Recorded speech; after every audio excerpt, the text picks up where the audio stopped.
did everything you look for in a running back. He had a great jump cut. He had a stiff arm to stay up, and then he ran the guy over at the end. It was the best run I've seen out of an LSU running back in probably the last couple of years. Yeah, that run, show that run. I don't have to answer the question. Are you sure the freshman is really bad? Show that play. He did everything. Show that play because there's not 5 running backs in The America jump can cut make was that amazing. play. Then to come off the stiff arm and then to finish it with power and run over the guy, he's everything you look for in a running back right there. Whit Weeks. I think you started the the Whit I Weeks, love him. number 40. I think you started the Whit Weeks fan club last week. This is not somebody we were unaware of from out of the spring. He made a great play in the spring. He had a pick 6, but he had some other plays too. We thought that he would make an impact immediately on special teams and he would work his way into the lineup. Well, unfortunately, Omar Spates couldn't play in this game. That opened up the spot for Weeks to go in there. He made a difference. And I mean from the very first He's got drive, another Richard. gear. He accelerates. And I told you when we watched the Grambling game, I was like, okay, it's Grambling. But you see him on the screen. Every time you watch him, like you watch the defense, 40 flashes. And tonight he played awesome. I'm very excited for him. Harold Perkins, first game, lost. Second game, working his way back in. Today, he looked Harold a lot Perkins. like Harold Perkins. Yeah. Even in coverage one time, we had very good coverage in Pass the end zone. interference. Probably say he had his arm pretty good. But Listen, man, I take what I can get on that. He, couple tackles for loss, a sack, but mostly, and you heard Jesse Palmer talking about it on the broadcast, they were, where is he? Yeah. Where is he coming from? And he made his presence felt. On the pass rush, even the times he didn't get there, they were looking for him. He looked so much more comfortable in this thing today. Braden Swinson, I thought, had a nice game, in there for a Gofu. These personnel changes have made some differences. On the offensive line, what did we say we wanted to see? We wanted to see some more Lance Hurd. Well, I can't fault the first team line for anything they did. We saw Hurd a little bit. Where do we worry about him? In pass protection. One big play was negated because of a hold, which it was a little bit of a. I didn't like the call. But it was a little bit of a ticky-tack call, but okay. But there was another time where he misses a pickup in the middle, and they get okay. That's the learning curve. That's what you. That's in what the run game, I thought he was great. Yes. In those couple of pass protections, the hold I didn't like. I felt like the guy kind of ripped underneath him. He got tugged a little bit, but I don't think that was unheard. There was the sack. I think it was the second sack. He got a little confused when they all slanted. Yeah. He passed a guy off. And I get what he was looking at. He had 2 guys coming. He didn't feel the running back coming up to get the guy on the outside. So he was kind of worried about who to get. And, when he started thinking, both of them made it past him. He's got to pick his read, take the inside guy, and keep going. So that will get better. They had to play without Mason Taylor today. The young tight end Markway had his moments where he looked a little bit overmatched, a little bit lost. But the fact they were able to overcome that and still win here, again, this is a learning experience. This is a young player that will get better, and he'll probably – would you tell me one of your first games?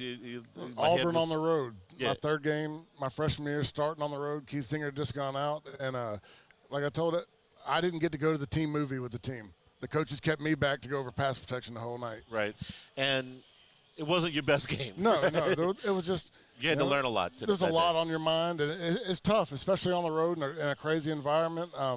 You're so nervous to make a mistake, so there's too much on your mind sometimes. He'll get better. Yeah. He'll get better.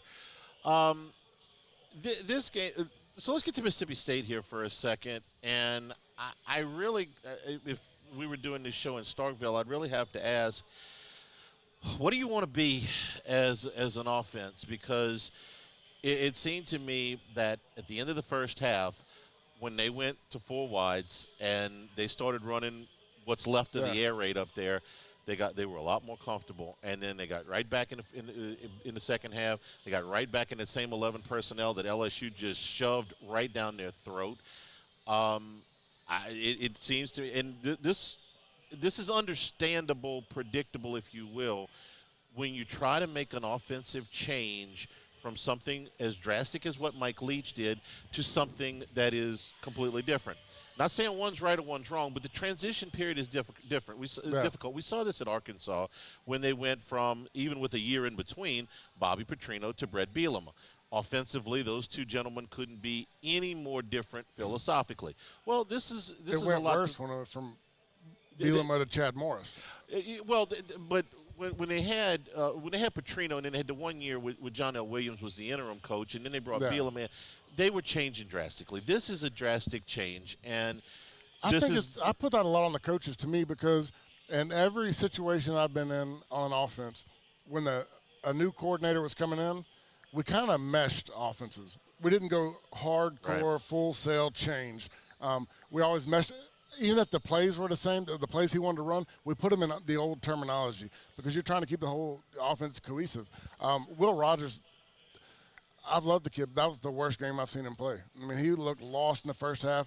Him and the receivers, I think the first 6, 7 incompletions, there was no receiver to be found. Like, they just were not on the same page. And there were times where there were receivers where the ball just doesn't come out of his hand. Yeah. You know, where the ball is slow. He was one-hopping throws. He sailed a couple. He just looked completely out of sorts. Of course, LSU's defense had a lot to do with that. But that transition is going to be tough for Mississippi State moving forward. Again, we'll go back to the stat in the pregame. +4, 5-1 turnover rate margin last week against Arizona to win in overtime. Yeah. So LSU does everything they need to do. I say that against the opponent today because if you're watching college football, and this, boy, we ought to know. We ought, have we not watched enough to know? There's not a top 25 matchup today in college football. Of the teams in the top 15 that were on the road, and I think there were 7 or 8 of them, they were all big favorites. And, boy, you look around at what's going on right now. South Carolina has got a 14-3 lead on Georgia at the half in Athens. Alabama, new quarterback in the second quarter. This game's in a delay right now. They have not scored a point. Ohio State did just score again, but Western Kentucky's about to go in. It's 14-3 Buckeyes, but Western Kentucky's about to get back with that one. So that's just at the top, okay, of the food chain. Those teams, man, there is no through 3 weeks now, and we haven't finished week 3. Through 3 weeks now, or what's left of week 3. There ain't no 2019 LSU Tigers in this league. There's no 2022 Georgia Bulldogs in this league. There's no 2009, I think was the year Saban went undefeated at Alabama. I'm not counting 20 as much. But the 1 year he went 15-0, there ain't one of those Alabama teams. I don't know if there's one nationally that is, wait, we're chasing those guys. Yeah. Everybody thought it was Georgia. I saw enough of this first half with South Carolina. No. They are and we watched them kind of dilly-dally around the last couple of weeks. Yeah. But now you're really seeing it that they're playing a real opponent. This is wide open, my friend. As we get towards the middle of September, you look at it and go, there's nobody out there that just go, whew, man, I don't know who's going to beat those cats. No, everybody's vulnerable. It's been crazy. I mean, through the first 3 weeks, there hasn't been 3 dominant performances by a team. It's the whole scope's wide open right now. There's a lot of teams that are vulnerable, and I think that's going to make it exciting. It's an exciting year, kind of maybe like 2007, where there's a lot of mismatches going around and a lot of different things happening. You know what? That makes it fun. Florida State, who we would like to have seen, they struggled go today. Up there. They really struggled. That's the red bandana game up at Boston College. They're real emotional for that. And they played their hearts out today. And Boston College was driving at the end of the game, down 2. They get a dumb face mask penalty that ended the game. They had 18 penalties on the day and still almost beat Florida State. So there's a lot to talk about, a lot to go over. And we had today the longest field goal in the history of the Southeastern Conference. Missouri. Okay. 61-yarder at the gun to win it, and he had room to spare, man. He had a leg on that. They had a delay game penalty before. It was supposed to be a 56-yarder. A delay game penalty of all things. 61 yards. And that cat drilled it, man.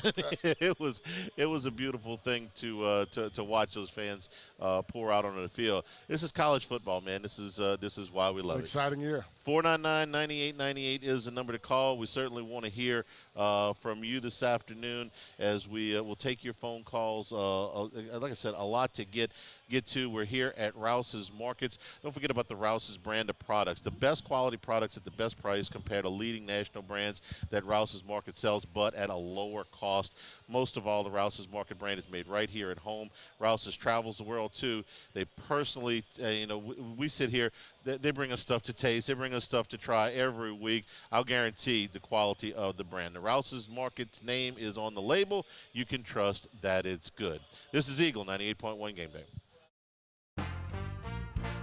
Life in Louisiana is like a run-on sentence. A poem that doesn't rhyme. Life is here, now. For life's moments, big and small, always there. The right card, the right care. Make this summer your backyard party year with Chris's Specialty Foods. Wings, burgers, brisket, steak, and boudin, plus great Cajun side dishes. We do all the prep, and you enjoy laughing with friends and family. Chris's Specialty Foods, Millerville, New Orleans, Prairieville, and Frisco. Everybody loves Chris's authentic Cajun meat.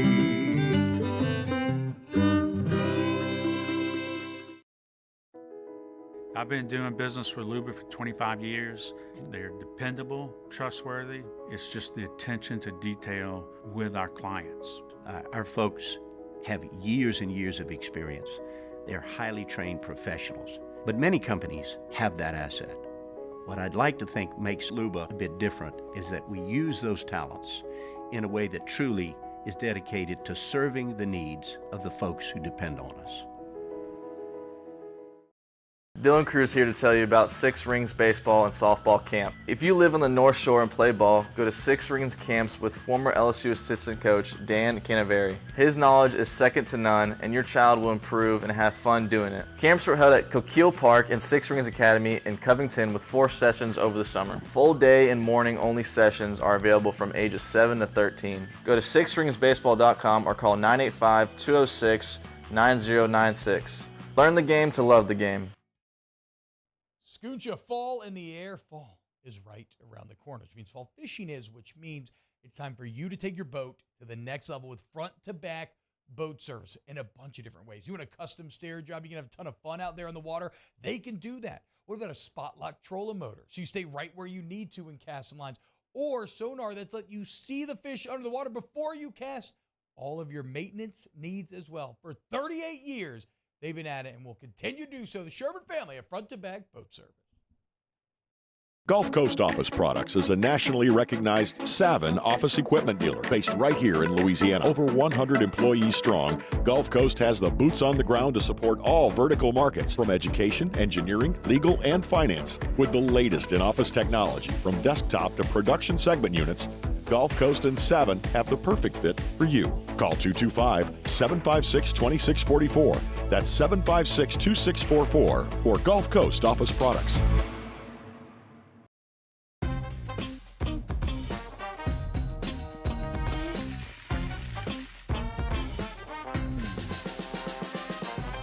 The best kept secret in town is out. Discover Tallulah at the Renaissance Hotel on Bluebonnet.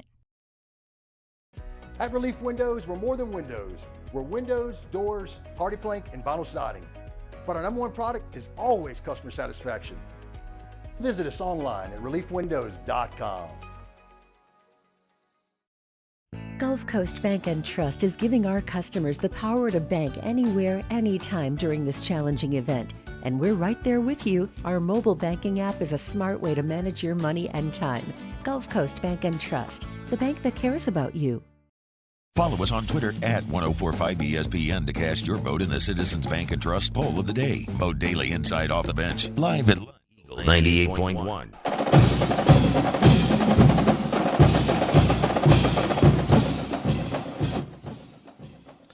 98.1 Game Day continues from Rouse's Market. LSU, a 41-14 winner against Mississippi State this afternoon. We're brought to you in part by Supreme Rice and SupremeRice.com.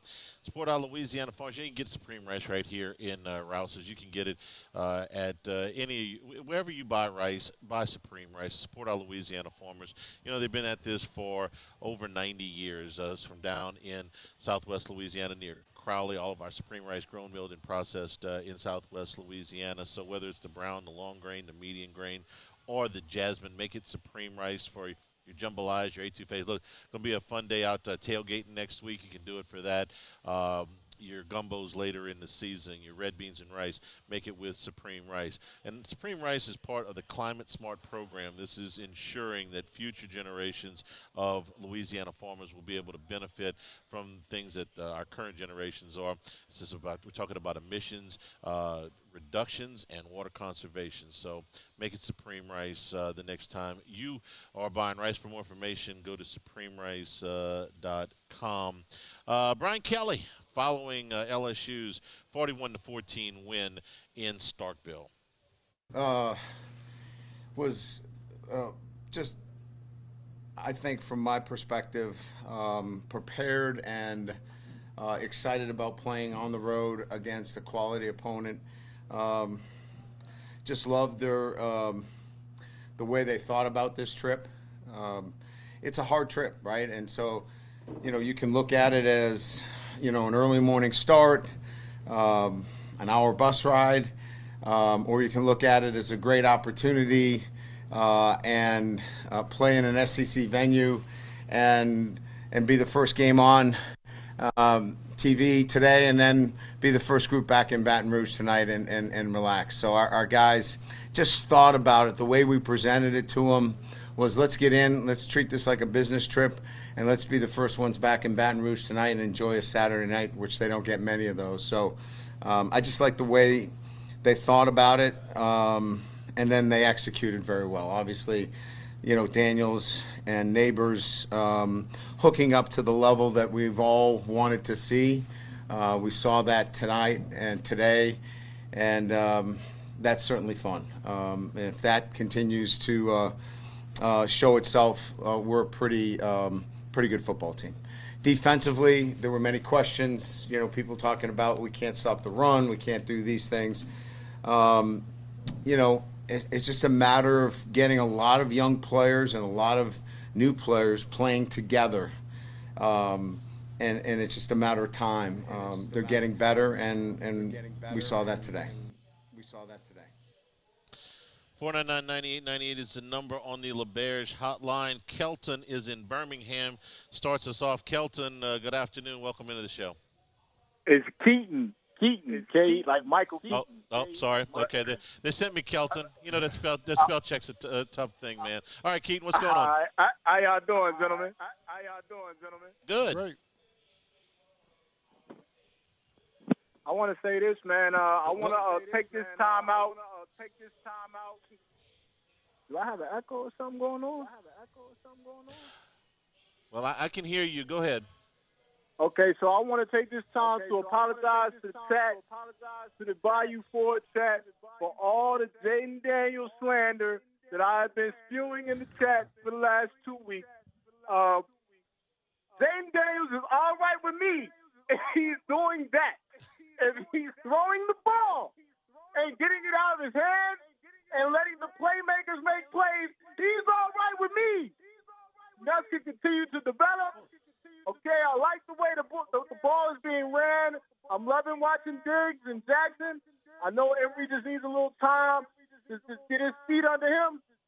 I love the way the defense played. Shout out to Whit. Whit is a baller.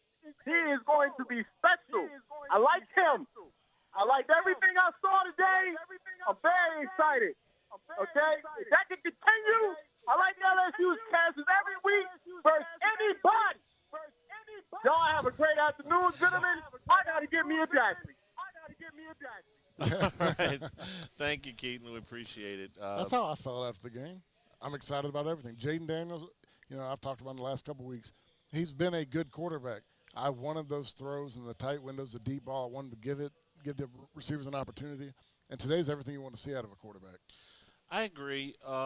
He couldn't have played any better today. I mean, that's as close to a perfect performance as you can get. I'm not going to tell you that he was perfect the last 2 weeks, but I will say that I would have liked to have seen how the first game would have turned out a little bit differently had the catchable balls been caught. Yeah.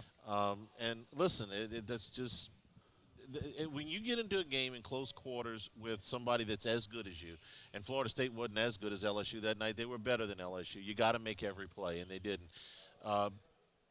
We did the post-game, Rich, and I said, look, blame Daniels if you want to, but he's way down the list, and that's just kind of quarterback-centric. Too much credit, too much blame. If LSU is going to go as far as they want to go this year, they're going to do it on the back of Jaden Daniels, but everybody else has got to be there. So listen, every ball he put on the money today, they caught. Yeah. The offensive line protected him well enough, and the threat of him running. I loved the running component from him today. It was 15 carries, okay, which sounds a little heavy for a 41-14 game, but I never felt like it was a panic run. I never felt like he bailed too early. I thought he ran. He took what was there. There were a couple of design runs. I would like him to get down and not get tattooed the way he did. But other than that, I thought that the running component of him was a nice balance today. No, it was perfect. I think the design runs were early on. A lot of the runs later in the game were more of, last option. I need to get 5-6 yards, scramble, make the first down. It was a perfect game from him. It was the most complete game I've seen him play. But quit. You can't get hurt. Like on that last one when 7 got ejected with the targeting, I get the call. That was a good hit back in the day. But he's got to see that guy. He's already got the first down and just protect himself. Yeah, don't leave your feet. Okay, I mean, if you're playing defense on basketball, don't go for the pump fake. Don't leave your feet. The targeting call, I understand why they made it, and his head's down. I'm not without sympathy for the young man. The guy had to make a plant at the last second on a run. He had to get his whole body moving that way, and I don't know there's another way for him to do it. I didn't like There's the call. not, and I hate that he loses the rest of that game and the whole first half of the next game, which is against South Carolina. For an open field tackle, there's not a lot of, like, when people talk about, okay, you can't do this with your helmet, I get it in a normal situation. When you're trying to tackle Jaden Daniels in the open field coming down as a safety, he makes a plant, you cut. There's not much he can do right there. There really isn't, and like I said, I hate to say, if you want to call a 15-yard penalty fine, and I know ejecting him from the game. It's very tough to legislate intent. I know what the rules are for the officials, and I realize that by the letter of the law they have to do that. I just don't like that young man's going to lose, an entire you have to have 3/4 of interpretation football for you got to have a guy that knows what's happening. Okay, you can read everything on paper. But when you're running in the open field, you make a plant, you got to cut, you got to move. He got his body going that way the only way he could. What's he supposed to do? 499-9898 is the number. The Bears hotline. Max is in Baton Rouge. Max, welcome into the show. Hey, guys. Big win today. I think everybody's going to talk about Jaden and the offense and defense, so I'll let that go. But one thing that I think will be under-discussed, on 4th and 7 today, we passed up a field goal. Went for it, bomb, dime, beautiful pass. And in a blowout game, you're never going to talk about field goal decision. In the first game versus FSU, first drive stalls out, could have kicked the field goal, didn't. Okay with that decision. Early in the second quarter, could have kicked the field goal, didn't. But again, because we were blown out at the end, you kind of look back and don't talk about that as much. All offseason, it's been an open kicking competition, and I guess I'm just wondering, how much faith does BK have in the kicker? He's had a good year so far, but when we get into some close games later in the season, this is going to be a much bigger point, and I think we're seeing some signs of how much faith BK has in the kicking. So I'll hang up and listen, but I just want to know, is this just analytically driven new age where you go for it every time on 4th down, or might we have a kicking trust issue? Okay, Max, good question. I think you're talking about two completely different things. In the first game, they were down in the red zone. Those two field goals, you had 6 plays. Those 2 field goals were almost, I don't want to say they were automatic, but you had about a 90% chance, I would say, maybe even a little bit better than 90% chance of making that. The field goal you're talking about today at the end of the first quarter was from the 33-yard line, so you're talking about a 51-yard kick. I think they feel good 45 and in. Yeah, I think Ramos is capable of making that. If it's the very end of the first half, I think they send him out there, and if he makes it, he makes it. If he doesn't, you go to the locker room. But you've got a hot quarterback at that point. You're kind of in no man's land. You're not going to punt from the 33-yard line. So you're sort of in that in-between no man's land kind of deal where what are my options here? What has the best opportunity to help me win the football game here?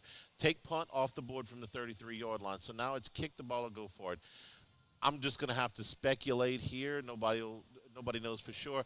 I would give, based on what I've seen out of him, I would give Damian Ramos to make a 51-yard field goal about a 35% chance to make that.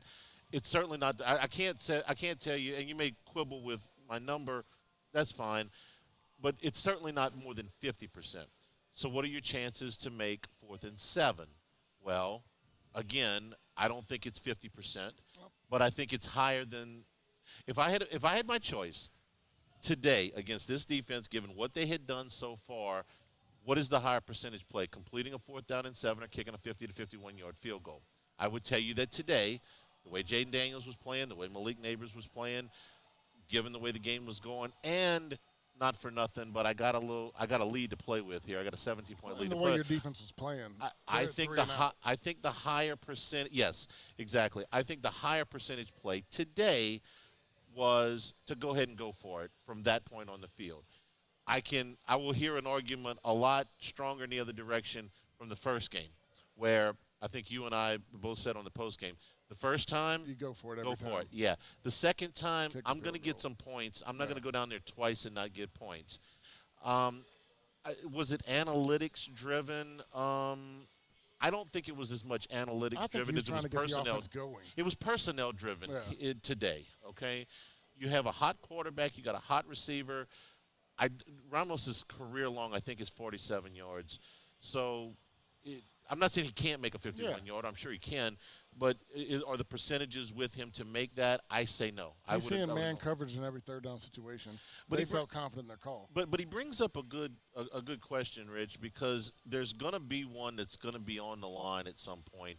In a one-score game, be at 45 some point, yards. yes. Yeah, and you got to make it to and win. And then what do you do? No, and I think it's all about how the game's going.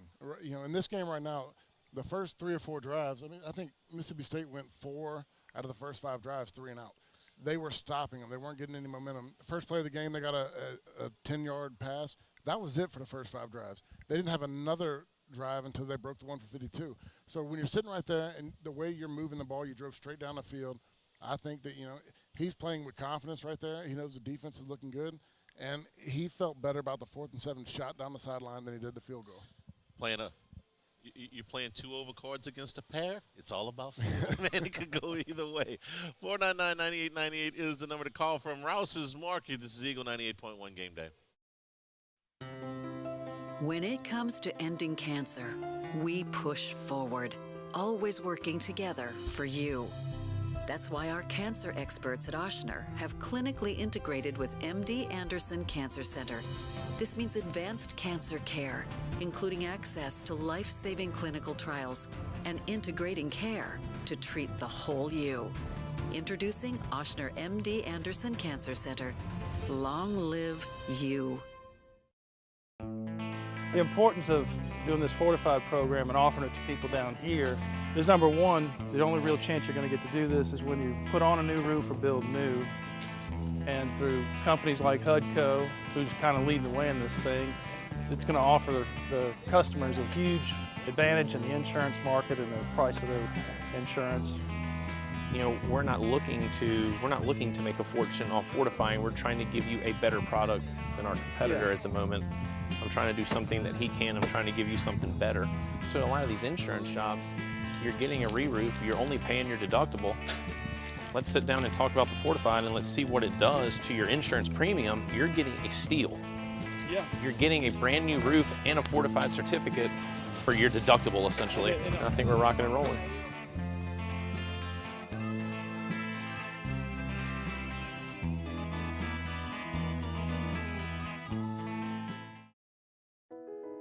I've been doing business with Luba for 25 years. They're dependable, trustworthy. It's just the attention to detail with our clients. Our folks have years and years of experience. They're highly trained professionals. But many companies have that asset. What I'd like to think makes Luba a bit different is that we use those talents in a way that truly is dedicated to serving the needs of the folks who depend on us. Dylan Cruz here to tell you about Six Rings Baseball and Softball Camp. If you live on the North Shore and play ball, go to Six Rings Camps with former LSU assistant coach Dan Canaveri. His knowledge is second to none, and your child will improve and have fun doing it. Camps were held at Coquille Park and Six Rings Academy in Covington with 4 sessions over the summer. Full day and morning only sessions are available from ages 7 to 13. Go to sixringsbaseball.com or call 985-206-9096. Learn the game to love the game. Scooncha, fall in the air. Fall is right around the corner, which means fall fishing is, which means it's time for you to take your boat to the next level with front-to-back boat service in a bunch of different ways. You want a custom stair job, you can have a ton of fun out there on the water, they can do that. What about a spot lock trolling motor? So you stay right where you need to in casting lines, or sonar that's let you see the fish under the water before you cast. All of your maintenance needs as well. For 38 years, they've been at it and will continue to do so. The Sherman family of front-to-back boat service. Gulf Coast Office Products is a nationally recognized Savin office equipment dealer based right here in Louisiana. Over 100 employees strong, Gulf Coast has the boots on the ground to support all vertical markets, from education, engineering, legal, and finance. With the latest in office technology, from desktop to production segment units, Gulf Coast and Savin have the perfect fit for you. Call 225-756-2644. That's 756-2644 for Gulf Coast Office Products.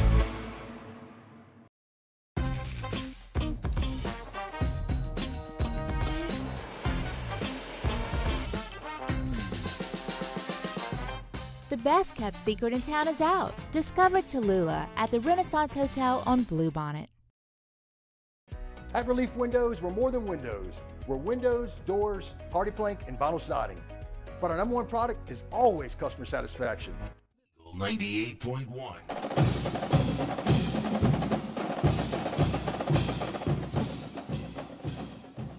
Eagle 98.1 Game Day continues from Rouse's Market. Lee at Burbank. 499-9898 is the number to call.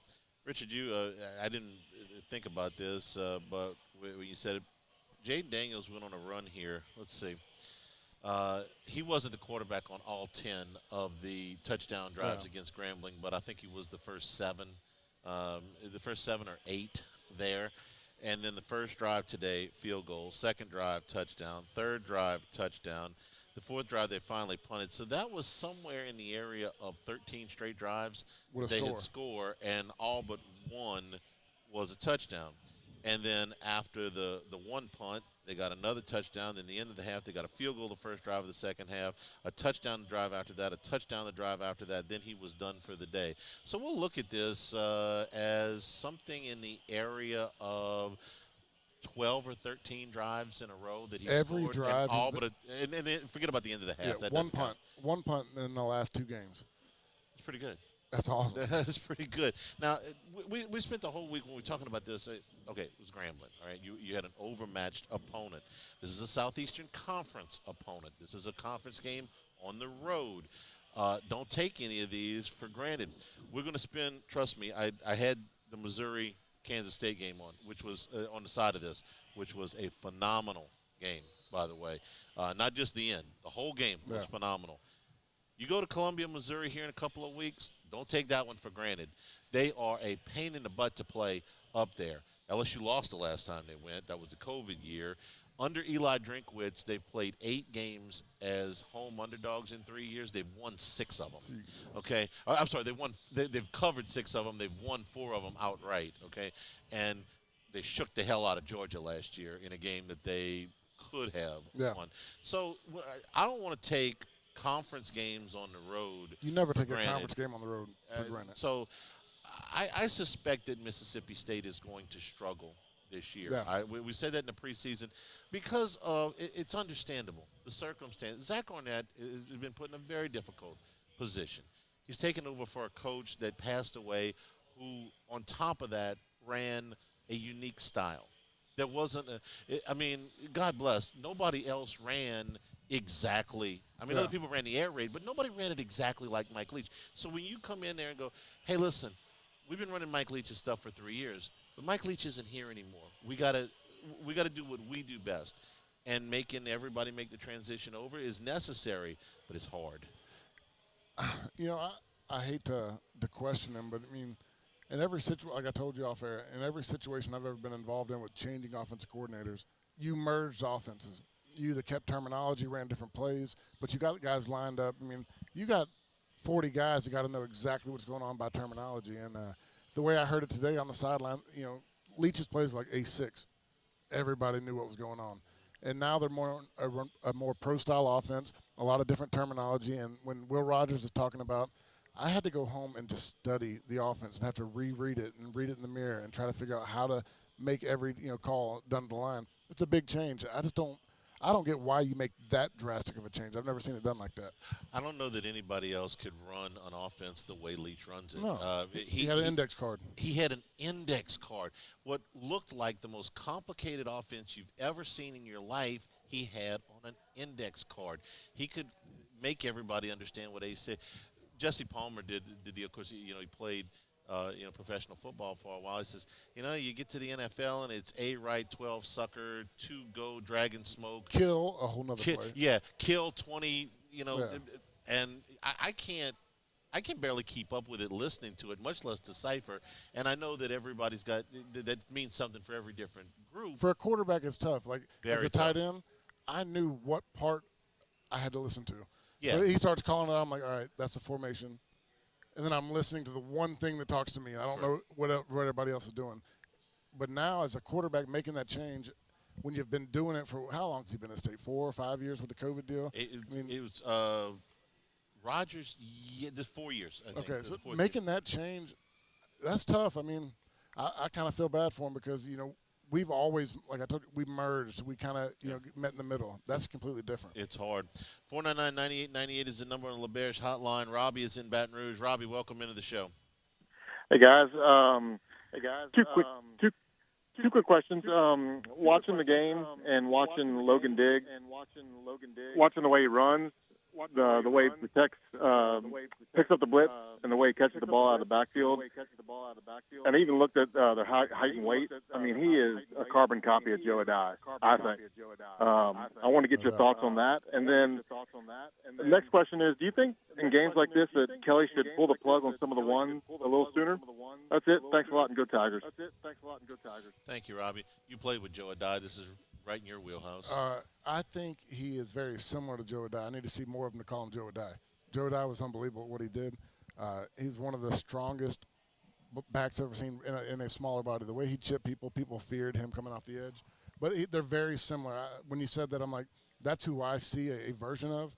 I got to see a little bit more of him to call him Joe Adai. But as far as getting the ones out a little earlier, there's a lot of questions right now. They've had a lot of questions through the first 2 weeks. They're playing an SEC opponent on the road. This is as good of a practice as you're going to get when you get up. He's going to keep testing those guys and figure out what's going to be best for the team going forward. He might have – okay, so here was the decision. They're up 27-7. You're not pulling him at that point. They get the ball back with 5:46 to go in the third quarter, up 27-7. I'm not making the move there.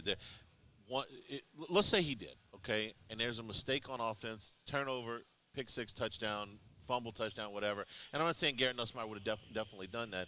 But at 27-7 with almost 6 minutes to go in the third quarter, the game's not over. Yeah, I mean, I felt like if Jaden Daniels is in the game, there's no way they're coming back. But if you pull everybody and you make one big mistake and they get one big play and all of a sudden they get a little bit – get 2 scores and you're starting to sweat. I want to see one more drive at that point. So they do. Now you're up 34-7. the next drive, up 34-7, they get the ball back with 2 minutes to go in the third quarter. You could have made the move there. Yeah. So I'll cop to that for one drive. But at this point in this, and if but I want to say they put back a new offensive. Campbell got pulled from the game for his penalties. He pulled him out. Emory Jones went to left tackle. You put Hurd back in. I think he's still working with the offensive line right now. He wants to get another series out of that group. Yeah. And this is this point of the season. This is the first conference game. This is a road game. I'm okay with another series there. Exact same score, exact same time in the game against who do they play? Georgia State in November. No, then everybody out of the pool. But right now, I'm going to let it build a little. Especially with the young guys he was putting in there. I mean, you don't get that opportunity to feel an SEC road game, get that anxiety, that adrenaline. Go play against that type of competition. That's the best practice you'll ever get. And so when you can get those guys in there, and he's still trying things out. They put Hurd in early today. They're going to leave all the starters in and let them see how different combinations work. 499-9898 is the number to call. We are here at Rouse's, corner of Burbank and Lee. Stop on by for all your tailgating needs when you're on your way in next week for LSU and Arkansas. Rouse's, the best quality products at the best price compared to all the leading national brands, but Rouse's Market sells them at a lower cost. Rouse's Market brand made right here at home, and Rouse's travels the world as well. Hey, look, we personally get a lot of this stuff. They bring stuff for us to taste all the time. I'll vouch for the quality here at Rouse's. If Rouse's Market is name on it, you know it's good. This is Eagle 98.1 Game Day. Life in Louisiana is a song. A symphony of sound, colors, and movement. Life is here, now. For life's moments, big and small, always there. The right card, the right care. Hello, Samantha, dear, I hope you're feeling fine. And it won't be long until I'm with you all the time. But until then, I spend my money up right down on my last dime. Come on, live Baton Rouge.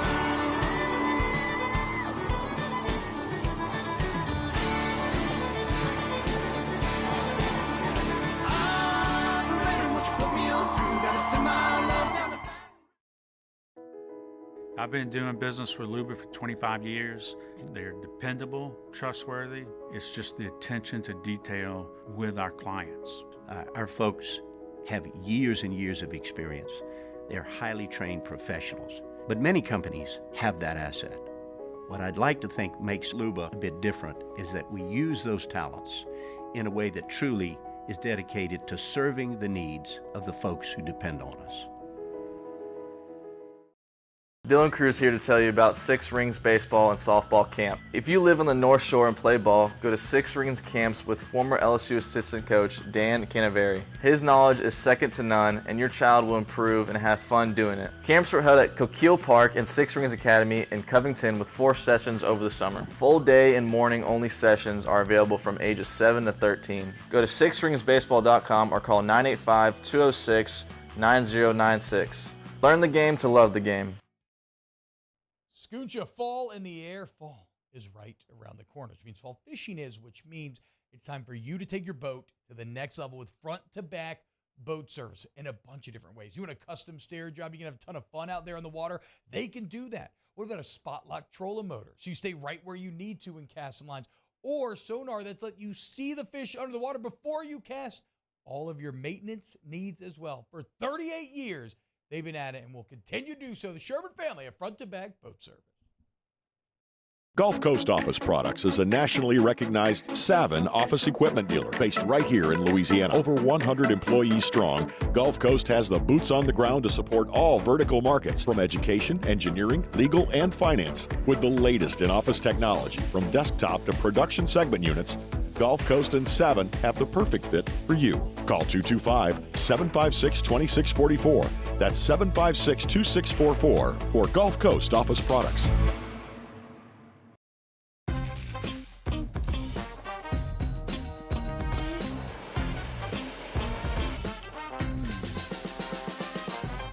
The best kept secret in town is out. Discover Tallulah at the Renaissance Hotel on Bluebonnet.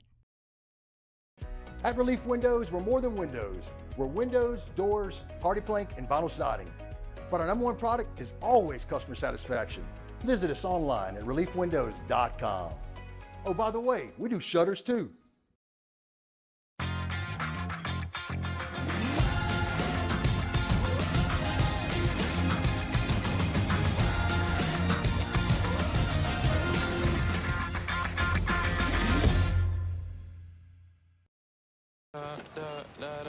Step inside an Infiniti QX50, and you'll find a suite of driver-focused features tailored to your 98.1.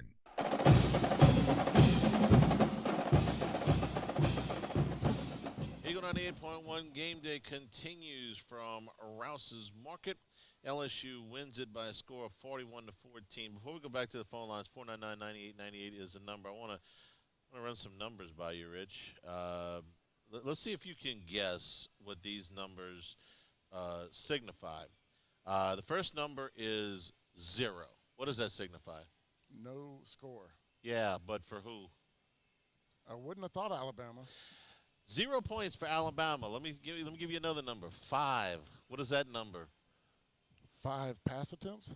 Good pass completions. Oh, okay. Okay.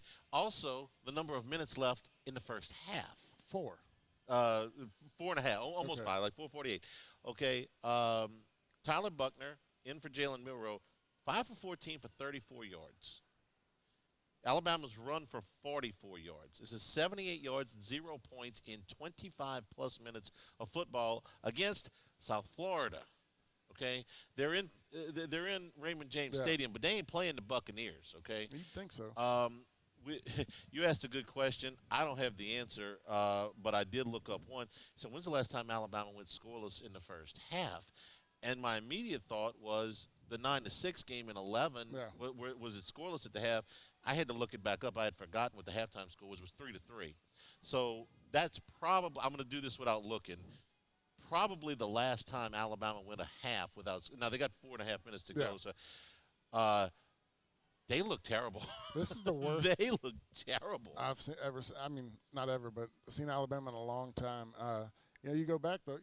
This is the first time they don't have an NFL quarterback behind center in a long time. In 8 or 9 years. Yeah, the last 4 quarterbacks are starting quarterbacks in the NFL, and watching what they have right now, they miss somewhere because they don't have that guy in there. Now the defense is doing their job.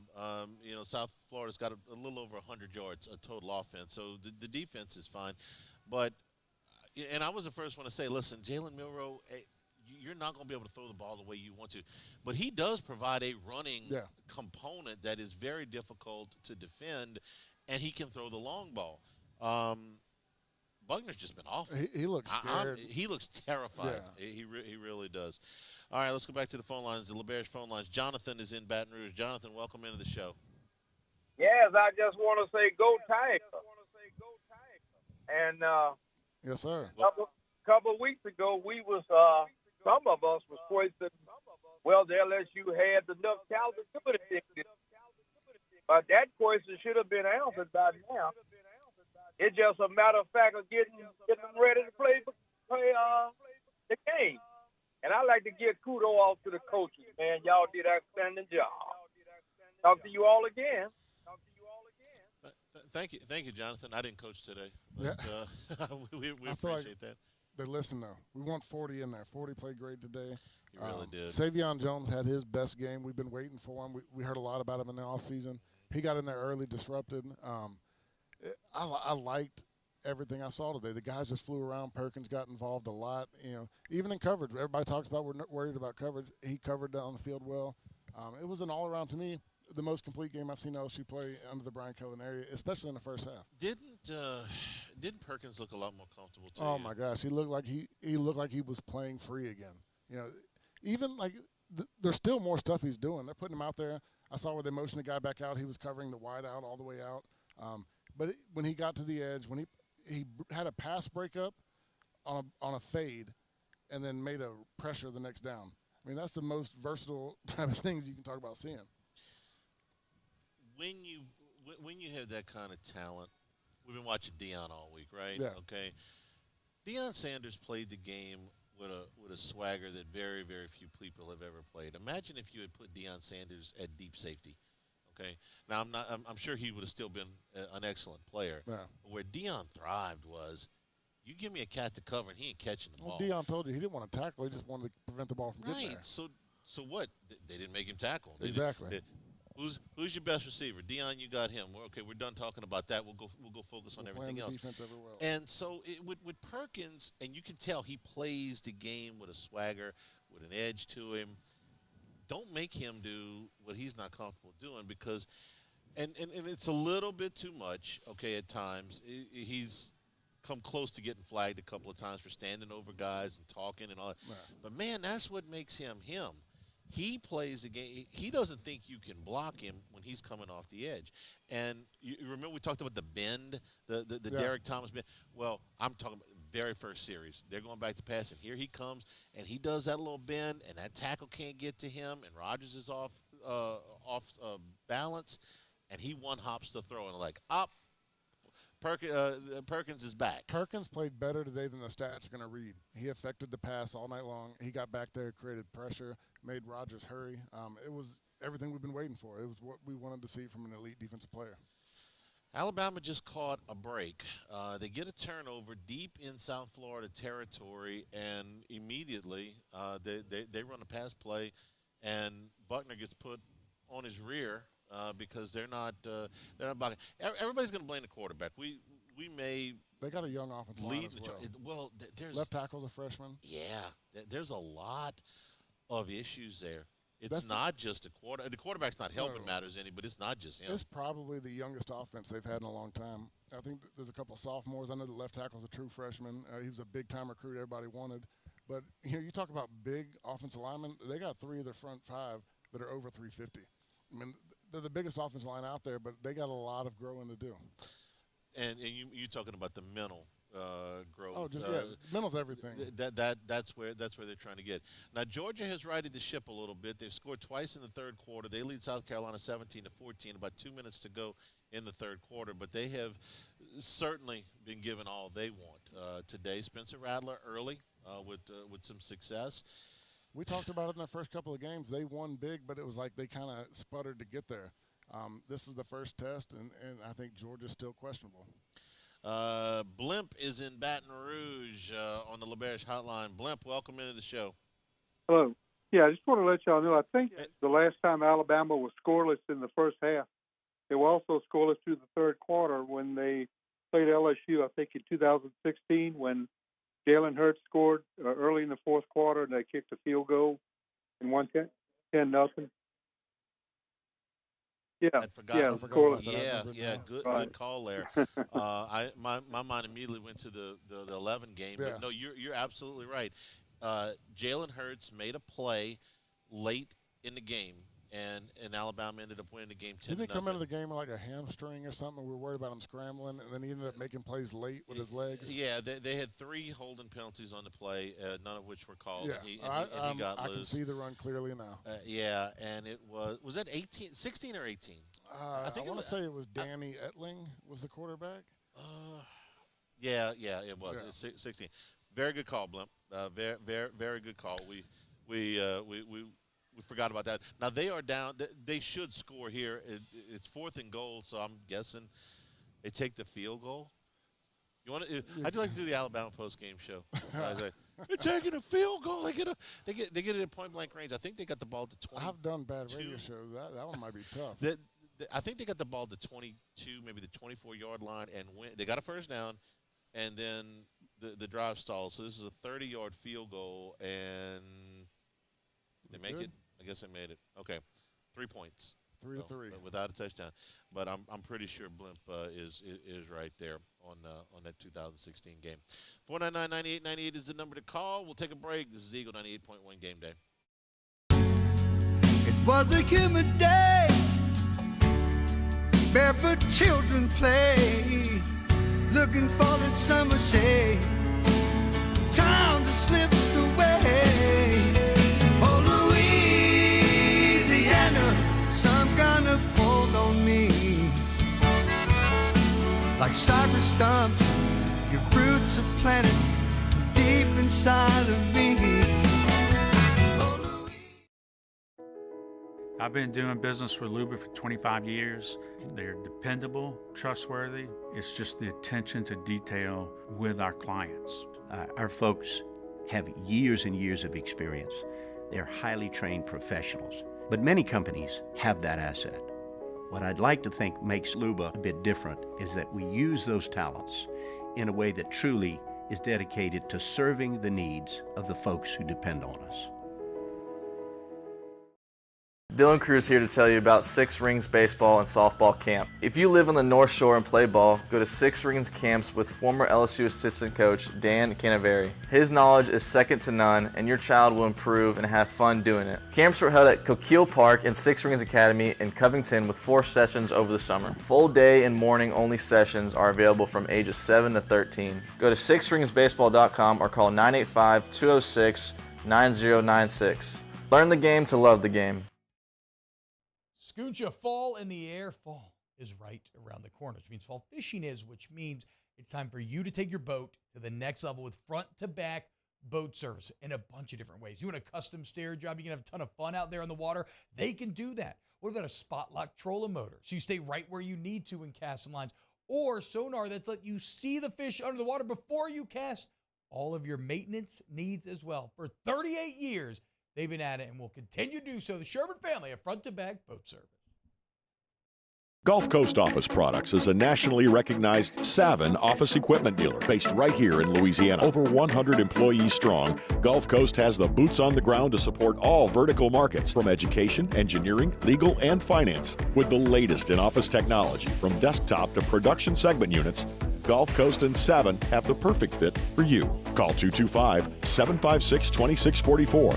That's 756-2644 for Gulf Coast Office Products.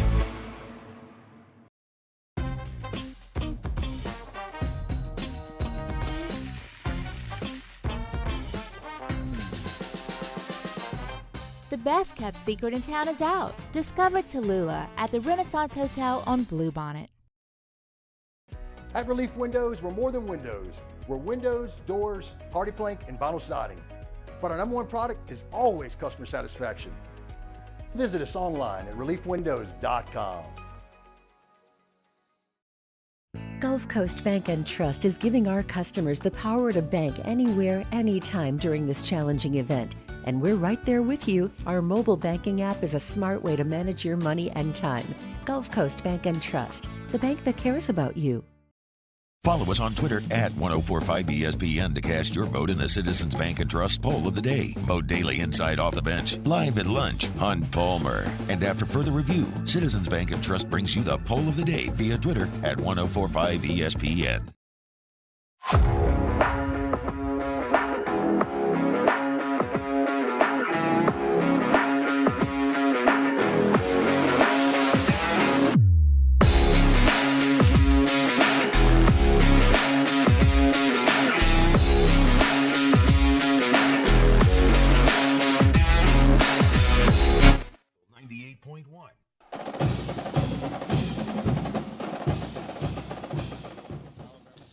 Eagle 98.1 Game Day from Rouse's Market, Lee at Burbank. Stop in for all your tailgating stuff on your way in for LSU and Arkansas next week. 499-9898 is the number to call on the LaBerge hotline. Mike is in New York. Mike, welcome into the show. Hi, guys. How's it going? Great win today. And sorry, I just tuned in. I don't know if this has been asked yet, but why doesn't our freshman running back start? I mean, Caleb Jackson is an absolute beast. Okay, this is a great question, I think, because this is the difference between what we see and everything that we don't know. Rich, you've been in this position before. You've been on teams where physical, absolute, dominant-looking players come in, but they don't necessarily know everything they need to know out there to be. Look, physically, he doesn't have a peer on that team in the running back room. And there's some good running backs in that room. Logan Diggs is a good running back. Right now, he is LSU's most complete running back. He's his most experienced running back, and he is their best overall option. But the guy with the most potential is Caleb Jackson, and you only got to look at that one run to see why. Explain to me why a physically dominant freshman isn't always the best option. I know your Sean Alexander story that we always go back to. I don't want to have to tell it again, but it's the passing game. It's he's a freak. We love everything we see at him, but Logan Diggs, I mean, go back and watch the play. The way he handled the linebackers on pass protection, he leveled them. He understands it. It's more about not getting the quarterback hurt at this point. There's a lot of big plays that can be made, but he's going to be – you saw it in this game. He was in on first and second down. It was a third and medium passing situation. They brought in Josh 27. Josh Williams. They brought in Nolan Kane. Or not Nolan Kane. Kane. Noah Kane. Okay. It's just one of those things. I mean, he's going to get there. We talked about a lot in 2003. Justin Vincent didn't play a lot early on. Towards the end, he was that much of a difference.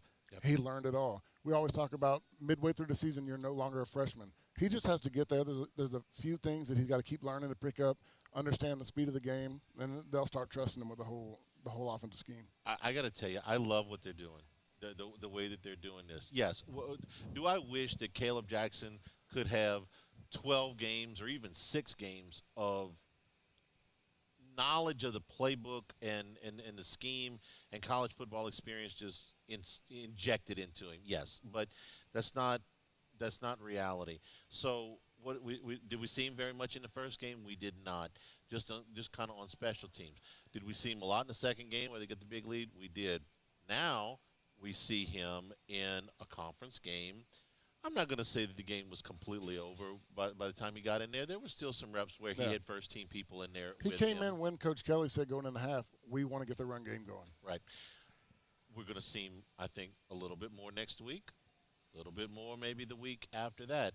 And eventually you'll get to this is what I hope anyway, that by the time you play Auburn in the middle of October, certainly by the time you play Alabama, who scored 3 points against South Florida, who's 1-1, and lost to Western Kentucky, who's down 32 points to Ohio State at the half. If you think I'm not relishing the fact that Alabama is struggling, you don't know me at all. Yeah. Okay. Certainly by the time they get to that point in the season, I expect Logan Diggs and Caleb Jackson to be taking 95% of the snaps. Okay. No doubt. I appreciate the rest of those kids. Okay, Josh Williams works as hard as anybody. He's an honest back. He's going to give you a good very day's dependable work. Guy. Noah Kane is a veteran. He's been in this thing for 4 years.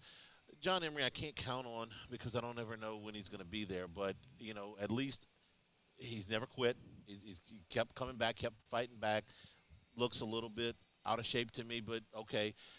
But those two guys are the best. Those two guys are the best, and when they get to a point where they feel like they can put Caleb Jackson in on a 3rd down and 7 because he can either pick up a blitz or he can go out, catch a screen pass, catch a dump pass, catch a check down, whatever, then you'll know he's arrived. Not there yet. But making progress every week. Oh, that's what you have to do as a freshman. I mean, he gets older with every game he plays. You don't want him to go out in a situation like this, and he's, say grading out at 90%, but the one play he misses a blitz pickup and Jaden Daniels gets hurt. He gets hit from the backside. Then everybody's freaking out. I mean, it's just you're going to take what you get from him right now, let him keep growing, and he's going to get there. You played as a true freshman. When did you feel comfortable? How many games? Probably. How many games till they let you go to the movie? After the Auburn game, I went to the movie. That was the first road game. Middle of October. No, that was the 3rd game in the season. Okay. Keith Zinger got sick. I ended up being the starter. And it was different. I mean, learning how – in high school, you're just so much more talented than everybody.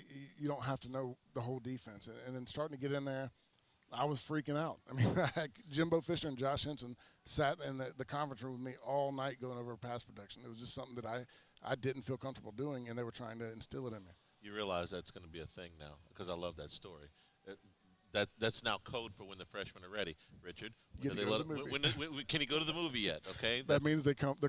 They're comfortable enough. He can go to the movie.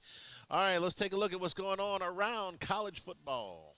The Robinson Brothers Ford Lincoln College Football Scoreboard. Robinson Brothers Ford Lincoln, on air line under the giant American flag. It's a fight in Athens. We're in the fourth quarter now. Georgia leads South Carolina 17-14. Gamecocks had a 14-3 lead at the half. Carson Beck has thrown for 244 yards. Spencer Rattler, 189 yards, a touchdown, no interceptions. Georgia's starting to be able to run the ball a little bit here in the second half. South Carolina has the football, and they almost a first down near midfield, but can't hang on. So they're going to have to punt the football back. They're down 3.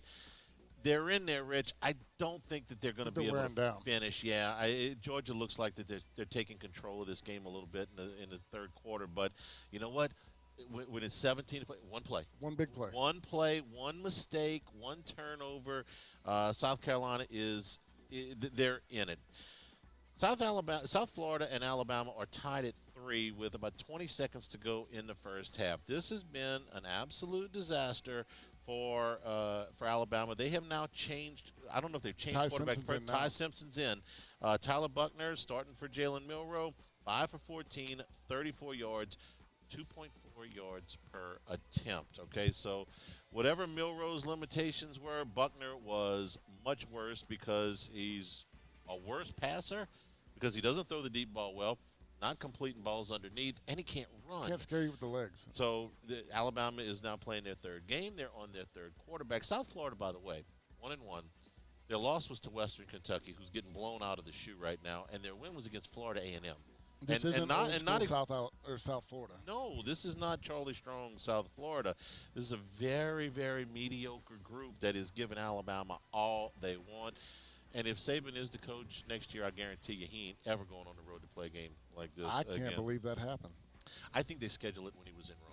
when he was in Italy with Miss Terry, I think they snuck it in. Hey, we got to get some money over here. He got back and found out that they had scheduled that, immediately fired 3 associate athletic directors. A few people got fired that. Number 19, Oklahoma leading Tulsa 52-17. That is late in the third quarter. End of 3, number 20, North Carolina leads Minnesota 20-13. Drake May's thrown 2 touchdown passes and 368 yards worth, but also thrown 2 interceptions against the Golden Gophers. Number 21, Duke. What a job Mike Elko has done. 38-7. Over Northwestern. Riley Leonard's thrown 219 yards. That game is about 6 minutes to go. Duke going to go to 3-0 on the young season. That includes a win against Clemson. Number 25, Iowa leading Western Michigan 14-10 at the half. Put whatever clause you want in the contract. There just ain't a whole lot of offense over there in Iowa. Rutgers leading Virginia Tech 21-10. That's at the end of 3. Early fourth quarter, Florida International leading UConn 24-17. Into 3, App State leads East Carolina 36-28. They're about to start the third quarter. In fact, they just have started the third quarter in Columbus. Number 6, Ohio State leading Western Kentucky 42-10. Kyle McCord has thrown 3 touchdown passes for the Buckeyes in the first half. Late in the second quarter, Texas A&M leads UL Monroe 20-3. Connor Wegman has thrown a touchdown pass there. Early third quarter, Cal leads Idaho 21-17. Late in the third quarter, Tulane leads Southern Miss 14-3. No Michael Pratt again in this game for Tulane. He did warm up, but is not dressed. Kai Horton, 158 yards and a touchdown for the Green Wave. Number 8, Washington leading Michigan State 21-0. That is early in the second quarter. Michael Penix has thrown a couple of touchdown passes, and of course, Michigan State is without Mel Tucker. He is unlikely to return as coach. They're taking the signage and stuff with him on it down. Technically, I think he is under a suspension right now, but is unlikely to return as Michigan State coach. Number 23, Washington State leading Northern Colorado 36-0. Wazoo ain't bad, no. That's a pretty good team. Number 24, UCLA leading North Carolina A&T 38-0, and Charlotte and Georgia State just getting underway. Scores from earlier finals. Number 3, Florida State struggled, but beat Boston College 31-29. Jordan Travis got beat up in this game is the best way I can put it. He took some shots today, hung in there. Boston College committed 18 penalties.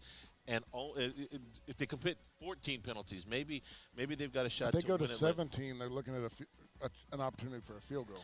And with all of that, the most shocking stat of this game, Keon Coleman, 0 catches against Boston College today. At the end of the game, they got lucky when he was returning punts. He had one bounce off his knee that decided to go out of bounds. And we thought, look, coming out there. That guy's a first-round pick. Yeah. Boston College shut him out today.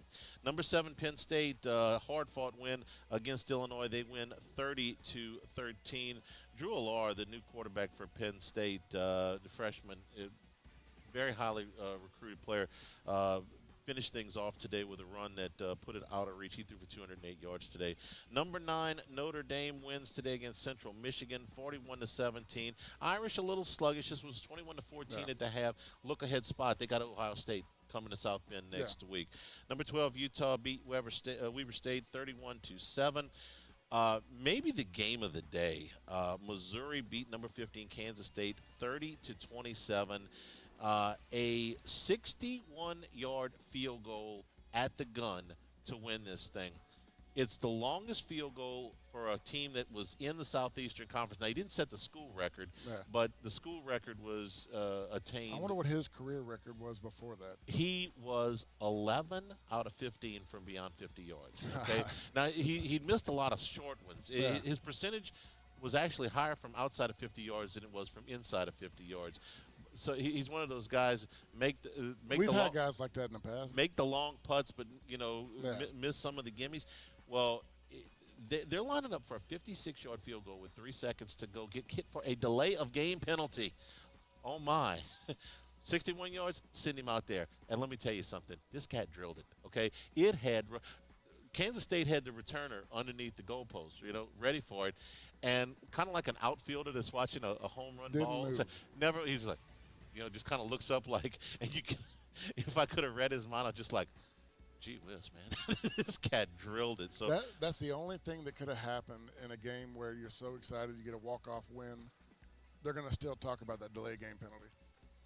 Sure, they're going to be like, this could have cost us the game. But it didn't. So Missouri goes to 3-0 on the season. Liberty beat Buffalo 55-27. Louisville beat Indiana 21-14. Wisconsin beat Georgia Southern 35-14. Wake Forest came from behind to beat Old Dominion 27-24. Demon Deacons trailed 17-0 at the half. Baylor beat Long Island 30-7. 30-7. They're struggling. Long Island. Long Island's 0-3. Are they? What is Baylor now? 1-2? They're 1-2. That's their win.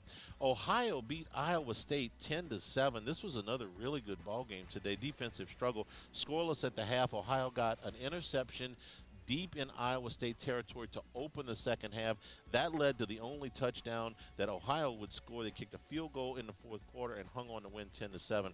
Kent State beat Central Connecticut 38-10, and Boise State beat North Dakota 42-18.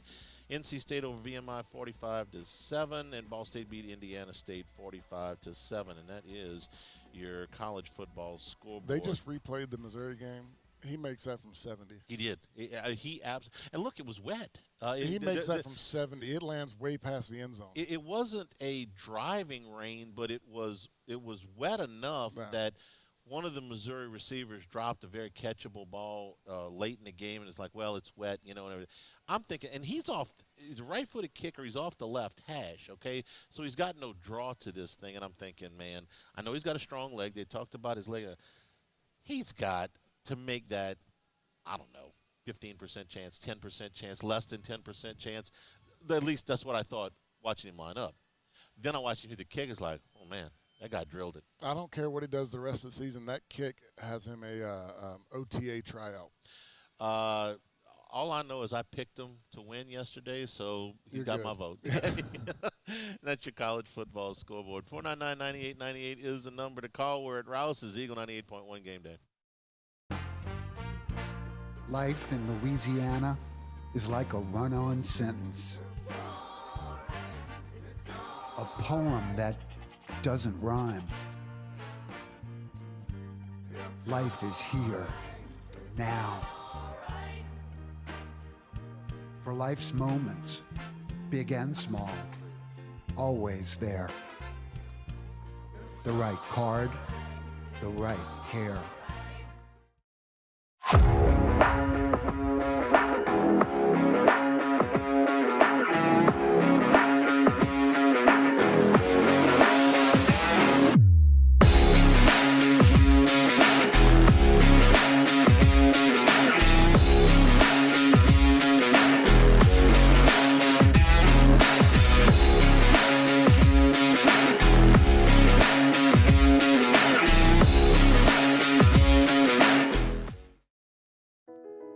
I've been doing business with Luba for 25 years. They're dependable, trustworthy. It's just the attention to detail with our clients. Our folks have years and years of experience. They're highly trained professionals. But many companies have that asset. What I'd like to think makes Luba a bit different is that we use those talents in a way that truly is dedicated to serving the needs of the folks who depend on us. Dylan Cruz here to tell you about Six Rings Baseball and Softball Camp. If you live on the North Shore and play ball, go to Six Rings Camps with former LSU assistant coach Dan Canaveri. His knowledge is second to none, and your child will improve and have fun doing it. Camps were held at Coquille Park and Six Rings Academy in Covington with 4 sessions over the summer. Full day and morning only sessions are available from ages 7 to 13. Go to sixringsbaseball.com or call 985-206-9096. Learn the game to love the game. Scooncha, fall in the air. Fall is right around the corner, which means fall fishing is, which means it's time for you to take your boat to the next level with front-to-back boat service in a bunch of different ways. You want a custom stair job, you can have a ton of fun out there on the water. They can do that. What about a spot lock trolling motor? So you stay right where you need to in casting lines. Or sonar that's let you see the fish under the water before you cast. All of your maintenance needs as well. For 38 years, they've been at it and will continue to do so. The Sherman family of front-to-back boat service. Gulf Coast Office Products is a nationally recognized Savin office equipment dealer based right here in Louisiana. Over 100 employees strong, Gulf Coast has the boots on the ground to support all vertical markets, from education, engineering, legal, and finance. With the latest in office technology, from desktop to production segment units, Gulf Coast and Savin have the perfect fit for you. Call 225-756-2644. That's 756-2644 for Gulf Coast Office Products.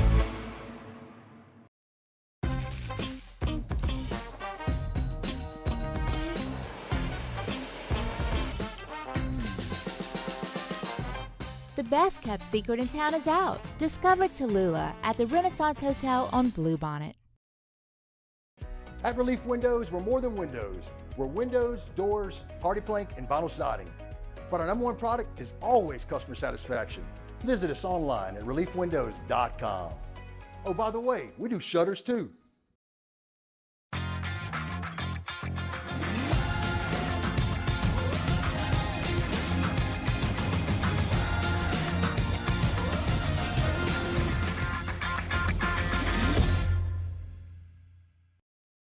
Gulf Coast Bank and Trust is giving our customers the power to bank anywhere, anytime during this challenging event. And we're right there with you. 98.1.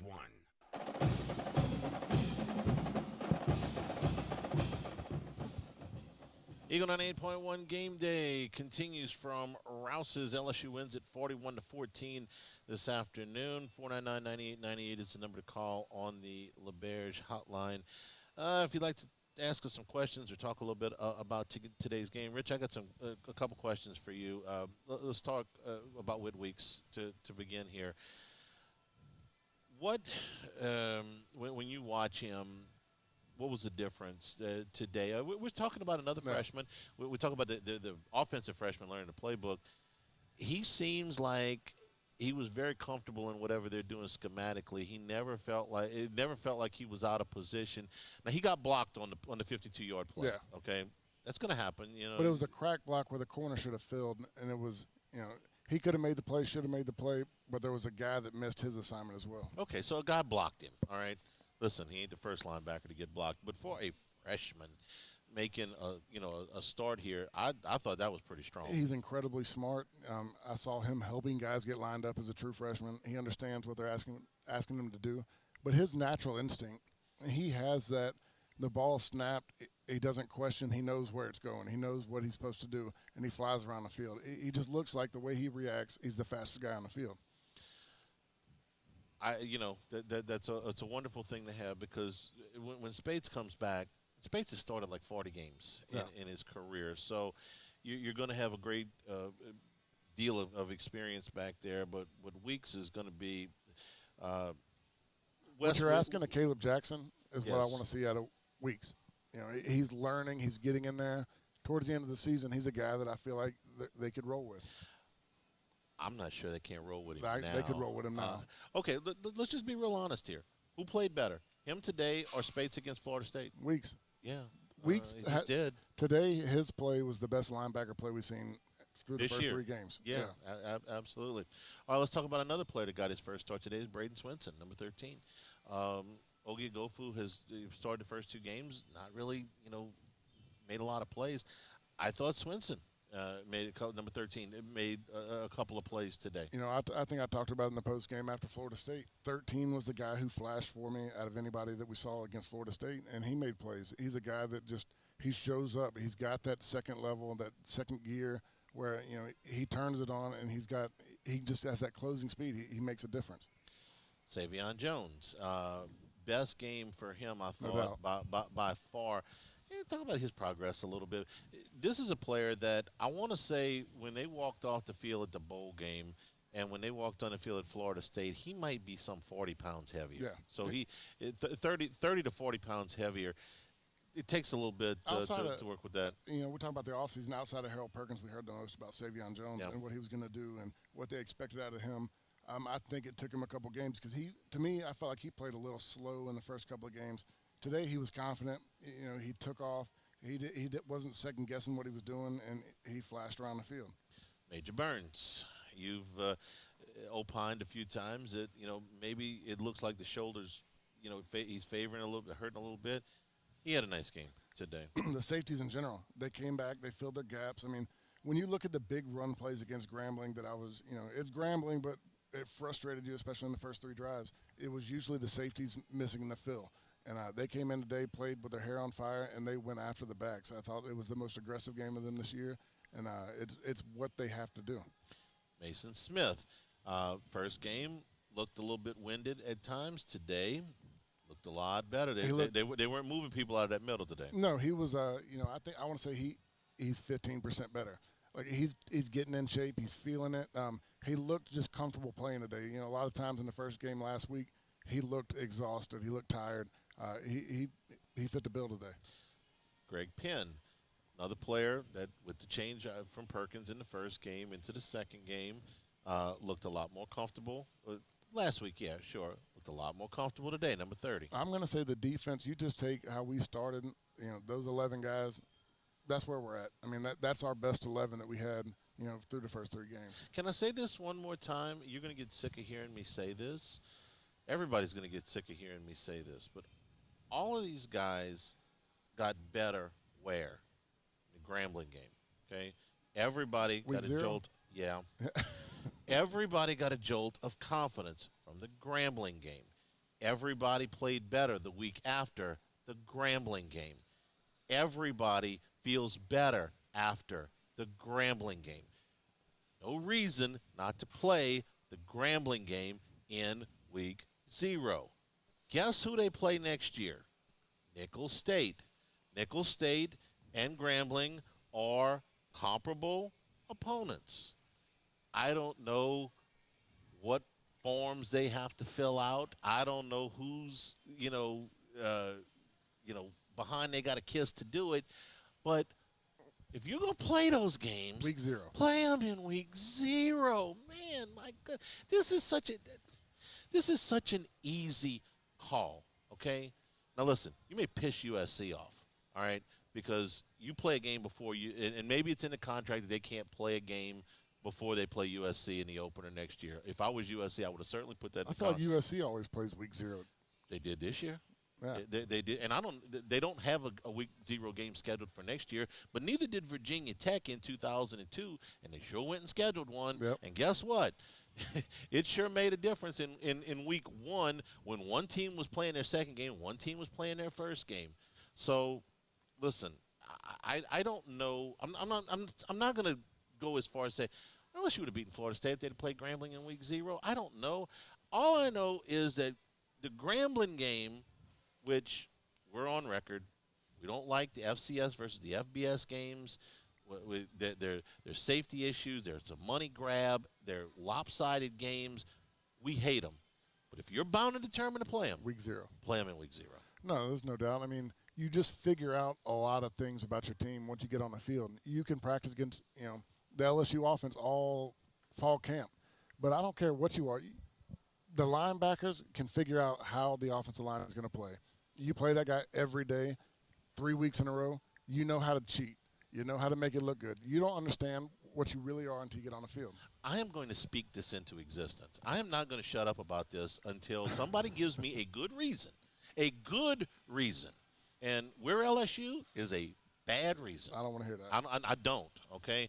Until somebody gives me a good reason that this is not happening, I'm going to continue to beat this drum because this is a tool that is available to you.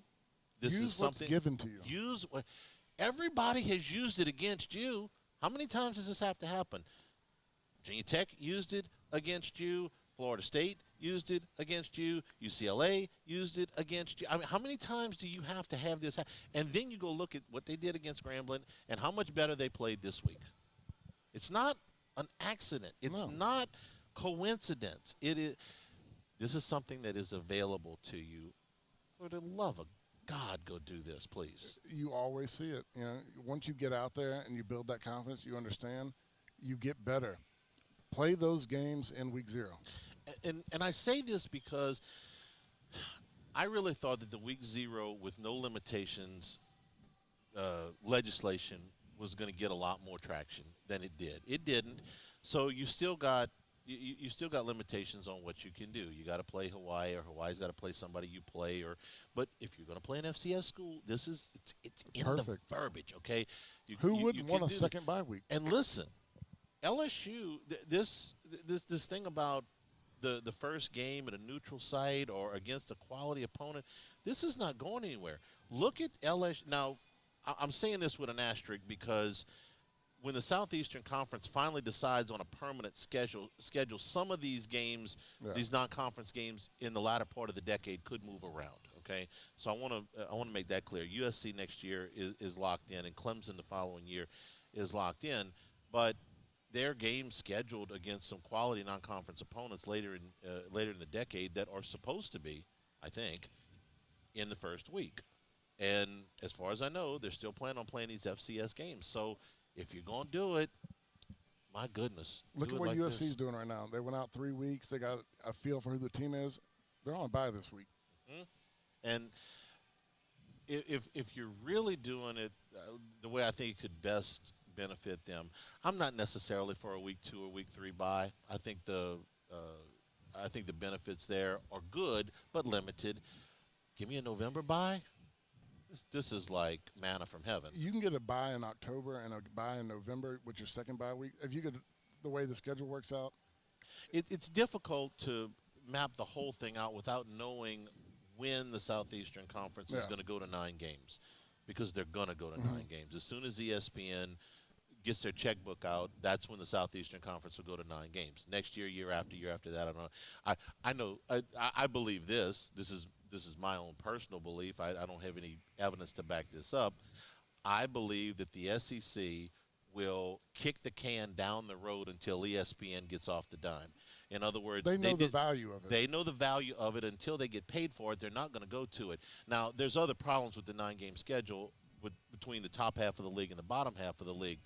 But Daddy will step in and fix all of that once the money gets right. The commissioner will step in and say, I'm sorry if you don't like fill in the number of games, but this is where we can make the most money, so you're going to do it. You're putting another 7-8 SEC games on primetime television? That's correct. You may not like playing at 11 o'clock in the morning. You may not like playing at 8 o'clock at night, but this is how we make the most money. Yeah. You may not like scheduling certain games, but you're going to do it because this is how we make the most money. And as soon as ESPN comes in and says, we will give you this much more money for an extra conference game, that's when the Southeastern Conference Commissioner, I believe, will come in and tell all the schools, we're playing 9 games whether you like it or not.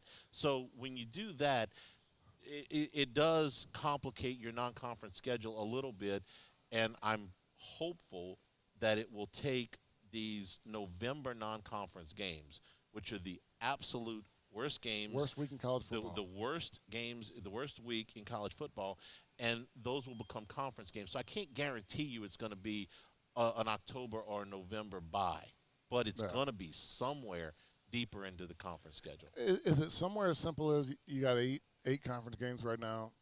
We got a contract, you're paying us this much a year. Divide that by 8.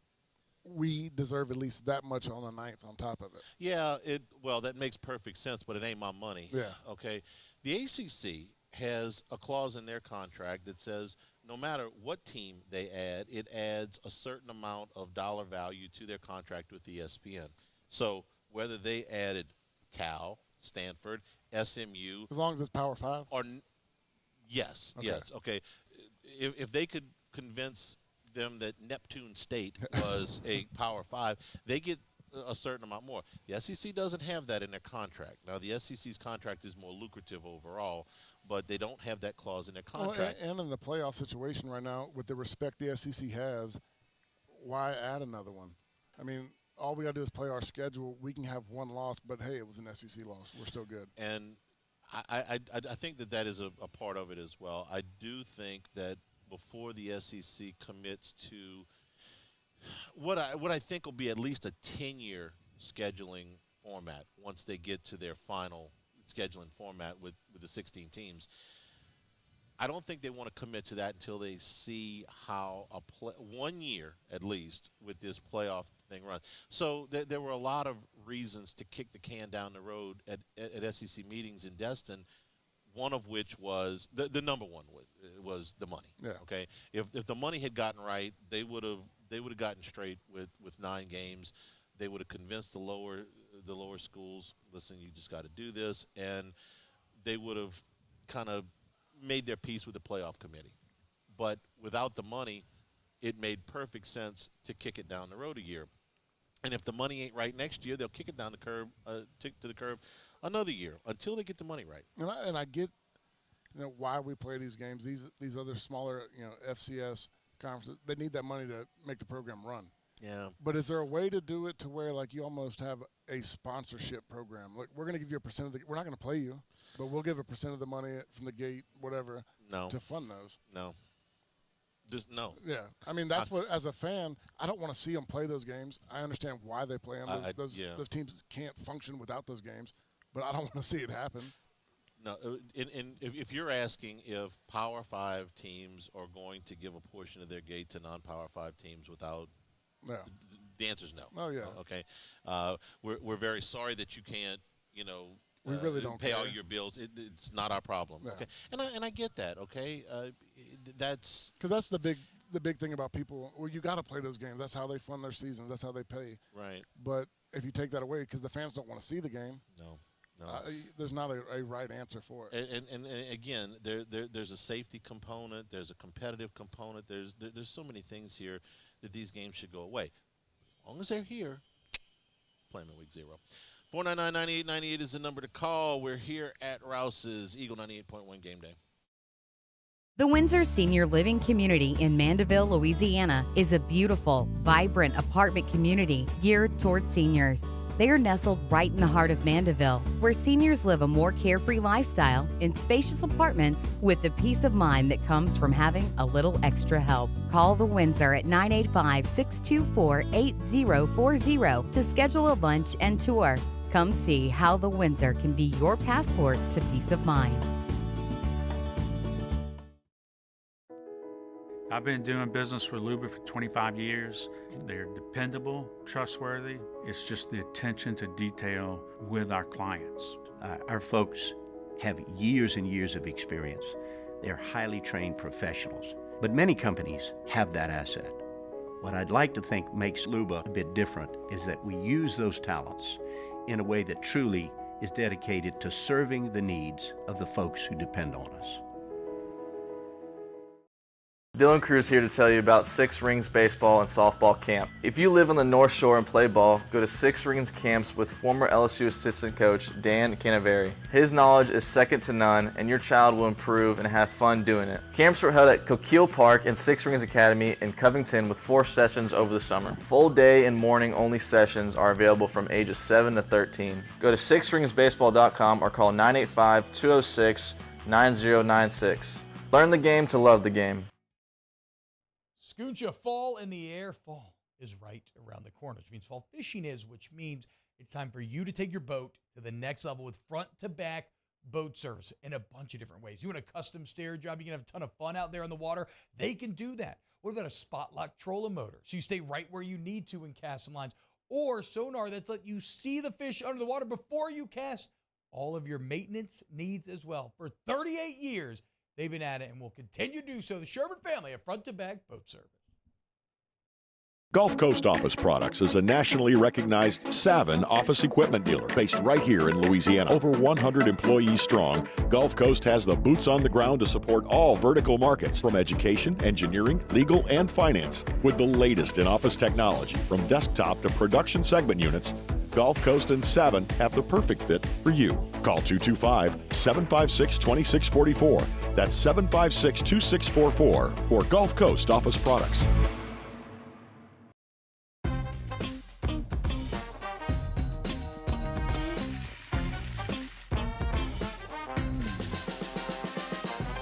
The best kept secret in town is out. Discover Tallulah at the Renaissance Hotel on Bluebonnet.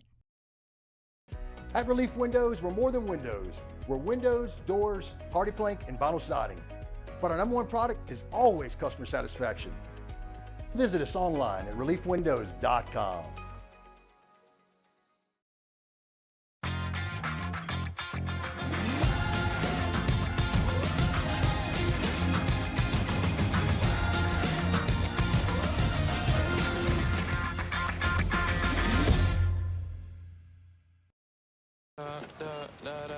Step inside an Infiniti QX50, and you'll find a suite of driver-focused features tailored to your tastes. But most of all, you'll find luxury that lets you feel infinitely you. Visit your local Infiniti retailer today. The Windsor Senior Living Community in Mandeville, Louisiana is a beautiful, vibrant apartment community geared toward seniors. They are nestled right in the heart of Mandeville, where seniors live a more carefree lifestyle in spacious apartments with the peace of mind that comes from having a little extra help. Call the Windsor at 985-624-8040 to schedule a lunch and tour. Come see how the Windsor can be your passport to peace of mind.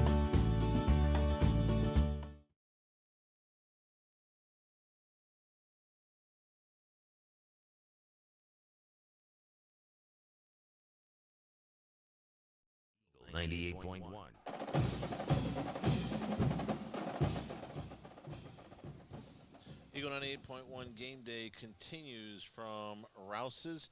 South Florida went for it, Rich. Well, I say they went for it. They faked a punt up near midfield, but they came up a little bit short against Alabama, who's now on quarterback number 3. Yeah. What happened? What happened on the drive? Stop. They snapped to the short guy? Yeah. Okay, and he came up a little bit short. So Alabama, Ty Simpson, the freshman, is in the game now at quarterback. He's 0 for 4 with his first 4 passes. You brought up a good point about the quarterback room over there and why you think it's down a little bit. You go from Lane Kiffin, Steve Sarkisian. He was involved in recruiting.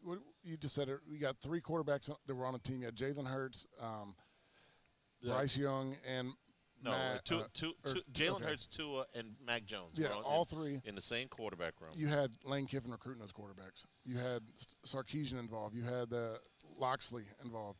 This is the first time that the quarterback room is weak in a long time for Alabama. It's Tommy Reese is he's a step down. Yeah, he's a major step. Tommy Reese is still on the up and coming. When Tommy Reese had Tyler Buckner at Notre Dame, he said, "Go get us a quarterback." Yeah, they went and got Sam Hartman. It made a lot of sense. 499-9898 is the number. Let's go to the phone lines. The LeBear's phone lines. Trey is in Pensacola. Trey, welcome into the show. Hey, thanks. I just wanted to call and give you an amen. I've been complaining about, put it old school, Division I playing Division II schools. That should never happen. You're either going to blow them out like we did last week. You're not going to win by enough, or like Appalachian State, Michigan, you're going to lose. We've got 4 other Division I schools in Louisiana. If you want to spread the wealth, do it with them, not with these Division II schools. I agree. I'm sorry. I understand the financial ramifications, but it is a cash grab, and there is a safety component that has been made very visible to us. You saw it in the first 3 drives against Grambling. Those guys were getting hurt on every play. I mean, I'm sorry, I'm not trying to, advance a football thing for a safety deal, but that's real. Yeah. Okay, Devon Gales was real at Georgia. Those games the other part should go by the wayside, but if you're gonna play them, at least you play them the right week. Well, and it's a player safety for LSU.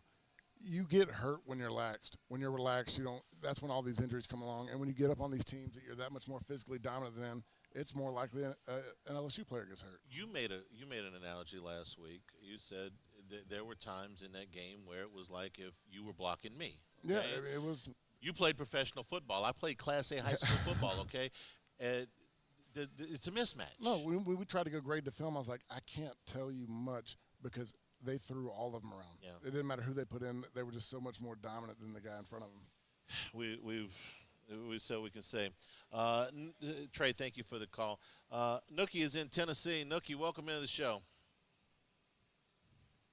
Penegriff, the sound of fall on pregame and postgame. Richard Dixon, you are so good at radio. Hey guys, I'm fighting through the echo, so I'm gonna do my best. But I'm calling to eat some crow because I was definitely on the Nuss bus. I was worshiping the Messiah, but Jaden had an outstanding game. I can't give him high enough props. So I'm gonna eat all that crow. I think Jesse Palmer said during the game when he got his NFL grade, he said the ruling that came back said that he was hesitant.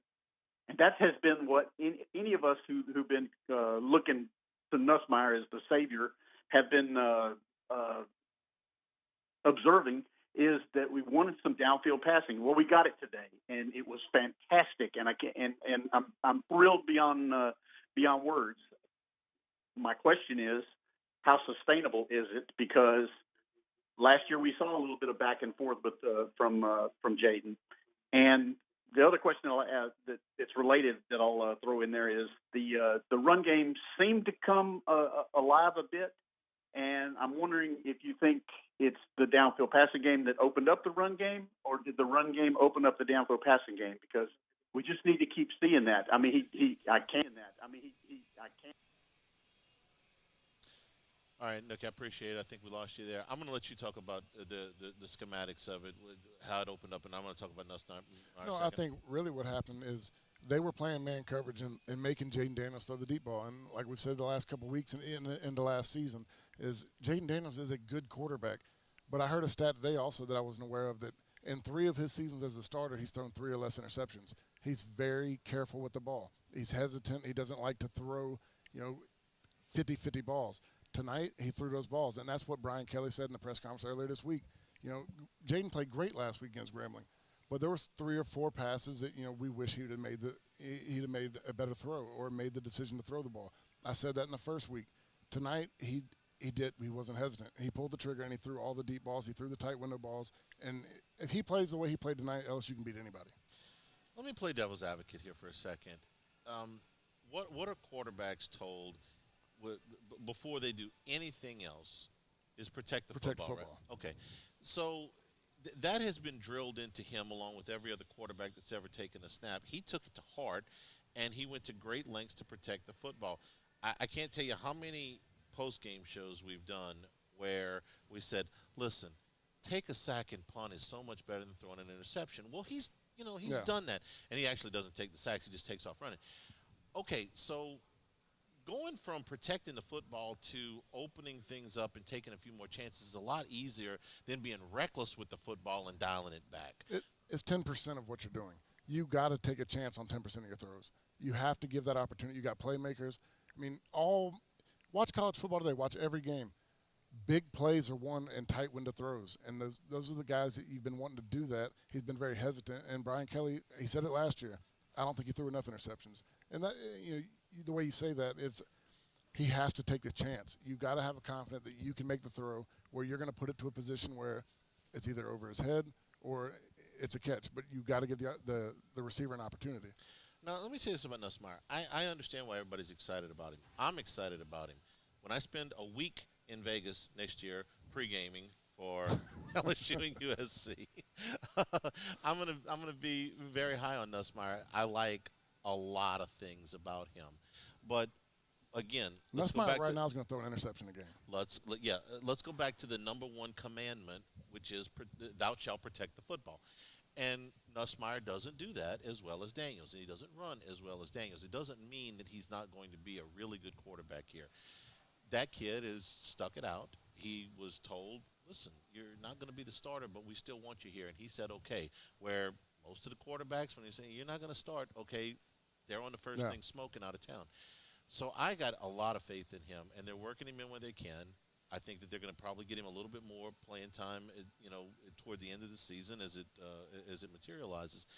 But right now, Daniels is not just your guy, but he's the best quarterback I saw play football today. What he did today is the best performance. Who would you trade him for in the Southeastern Conference? Nobody. Right now, they would mortgage every trailer in Alabama to trade for Jaden Daniels right now. Okay, look, they're on quarterback 3 in game 3. Okay, every Alabama fan would give what's in their checking account right now to have Jaden Daniels as quarterback because they don't have one. Right now, you've got the best of both worlds. You've got a quarterback that's protecting the football and he's making big plays, sometimes with his feet, sometimes with his arm. That's utopia. The guy's got 47, I think it is now. Next week will be 47 career starts. That kind of experience, are you kidding me? The amount of third and mediums that you feel 90% confident in because you can run a pass play and look, if it gets open, throw the ball. But we're very confident that he can get on the edge and make a first down. Yeah. I think something else, too. Don't you feel like he had more confidence in his receivers as they went along today than he did in the first 2 games? I'm sorry, they dropped a lot of balls. Kyron Lacy dropped a lot of balls in the first game. You didn't see Kyron Lacy in this game until the second half. Sorry. Really. You can't drop that many balls. He dropped balls in the A&M game. He dropped balls in the first game. Brian Thomas didn't drop those balls today. I mean, Neighbors is Neighbors. He's the number 1 receiver on the team. But the other guys, Thomas had a really nice day. I think, and Chris caught Hilton, everything. Chris Hilton got 2 catches early. He did. So they're catching everything, too. And they're running the ball a lot more respectfully with the 2 guys they're getting the ball to. 499-9898 is the number to call. This is Eagle 98.1 Game Day.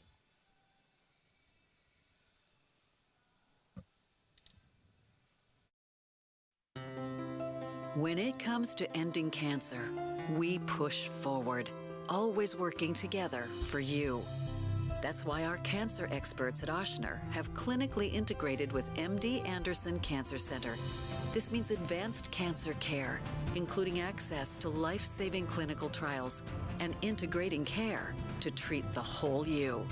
Introducing Ochsner MD Anderson Cancer Center. Long live you. Make this summer your backyard party year with Chris's Specialty Foods.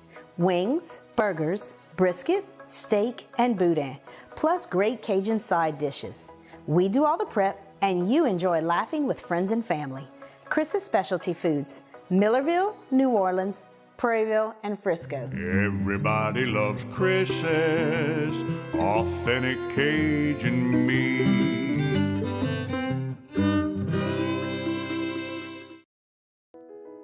I've been doing business with Luba for 25 years. They're dependable, trustworthy. It's just the attention to detail with our clients. Our folks have years and years of experience. They're highly trained professionals. But many companies have that asset. What I'd like to think makes Luba a bit different is that we use those talents in a way that truly is dedicated to serving the needs of the folks who depend on us.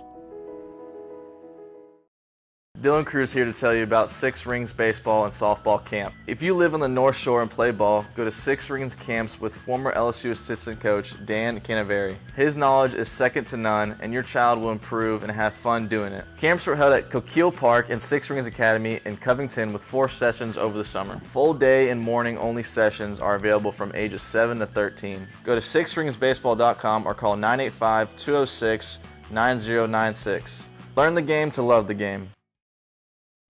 Scooncha, fall in the air, fall is right around the corner, which means fall fishing is, which means it's time for you to take your boat to the next level with front-to-back boat service in a bunch of different ways. You want a custom stair job, you can have a ton of fun out there on the water, they can do that. What about a spot lock trolling motor? So you stay right where you need to in casting lines. Or sonar that's let you see the fish under the water before you cast. All of your maintenance needs as well. For 38 years, they've been at it and will continue to do so. The Sherman family of front-to-back boat service.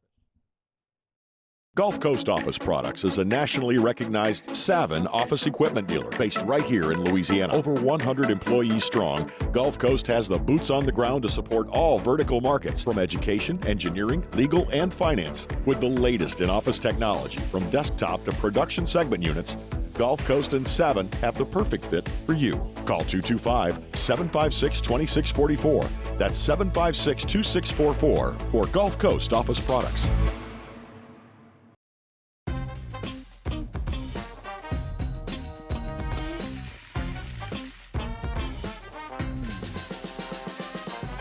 The best kept secret in town is out. Discover Tallulah at the Renaissance Hotel on Bluebonnet.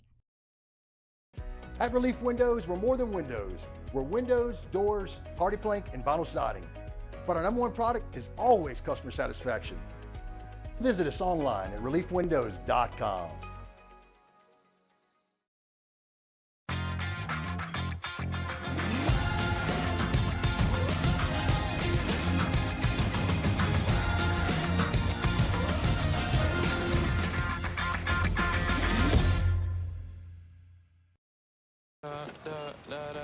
Step inside an Infiniti QX50, and you'll find a suite of driver-focused features tailored to your tastes. But most of all, you'll find luxury that lets you feel infinitely you. Visit your local Infiniti retailer today.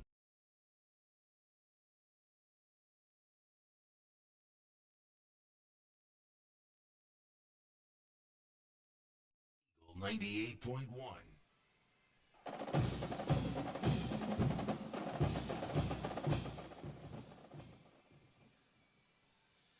Eagle 98.1 Game Day continues from Rouse's here, corner of Burbank and Lee. Appreciate everybody being with us this afternoon. You know, here at Rouse's, they've been such a wonderful host to us for the last year and a half, really. Rouse's brand products, the best quality products at the best price compared to the leading national brands, but at a lower cost. Most of the Rouse's market brand is made right here at home, and Rouse's travels the world as well. Personally taste and try and guarantee everything in their brand, and they've let us taste a few things too. So if the Rouse's market name is on the label, you can trust that it's good. 499-9898 is the number to call. Let's see. We're working on, give us just a second here, and we're going to hook up with some of our guys that were in Starkville today. Richard, did you see the little clip when they stopped at the car dealership? Yeah, I did see that.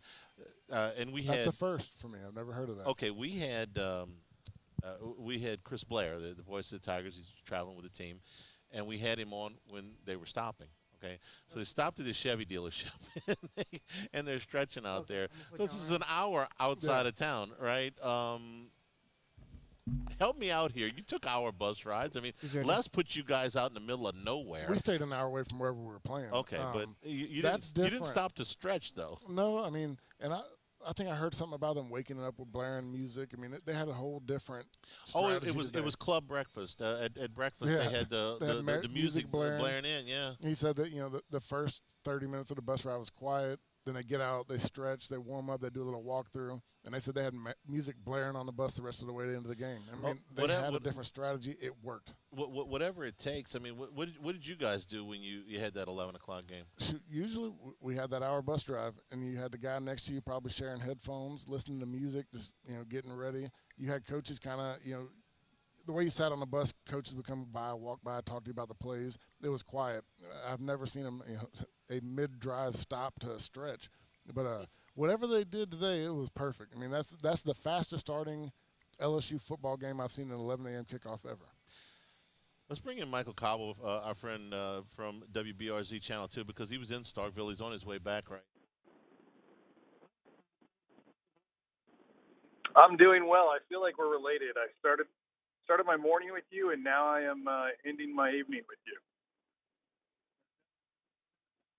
A lot of college football left to watch as soon as the show's over. But okay, in the interest of covering everything, did you cover the Chevy dealership stretch today? Yeah, you go past the Chevy Tahoe and you take a and break right. Okay, did you see that today? Exactly. The Sundance. No. But I heard Chris Blair talk to y'all about it on the morning show, and so that was interesting to hear, right?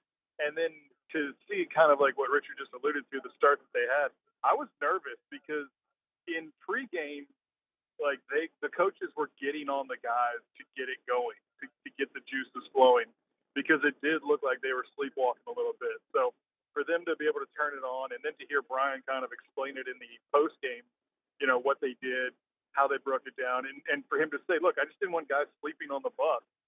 I think that was pretty ingenious, honestly, and something that they'll probably utilize in the future. Games in Starkville before, but I've never been to an 11 o'clock game. So kind of paint the picture of the atmosphere that was up there, because I'll be honest, you get the television picture and you see everything is maroon and it's nothing but cowbells. And if you're an LSU fan and you're going to make one road trip a year, this is last on your list, yeah. Okay? You're going to go anywhere else before you go here. So kind of give me that us against the world type thing, Mike, when they were in pregame, and they overcame that pretty quick. Yeah, it was a decent LSU crowd. It was more than I would have thought. And I actually like going to Starkville. The small stadium doesn't bother me at all. I don't love Starkville, the city, or anything around it, but the stadium is fine. And it was a pretty decent crowd. There were certainly some holes in it, and man, did it clear out in the second half. I'll tell you that much. Like, noticeably, it cleared out.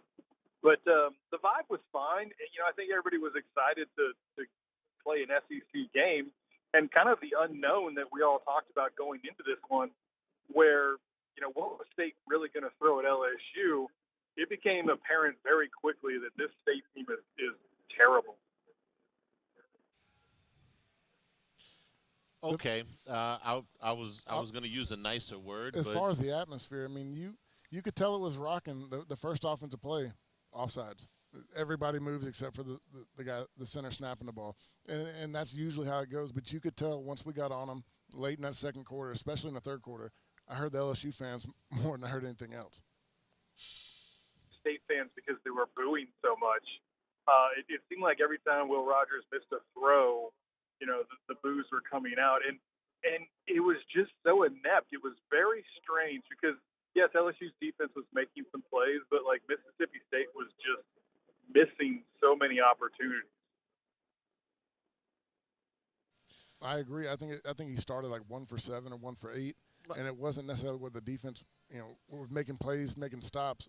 They weren't throwing the ball or getting anywhere close to the guys. Mike, if I didn't know who Will Rogers was, and I just turned the game on today, and somebody had said, "Tell me what this guy is. Is he a freshman making his first two or three starts, or a guy that's thrown for 11,000 yards in college football?"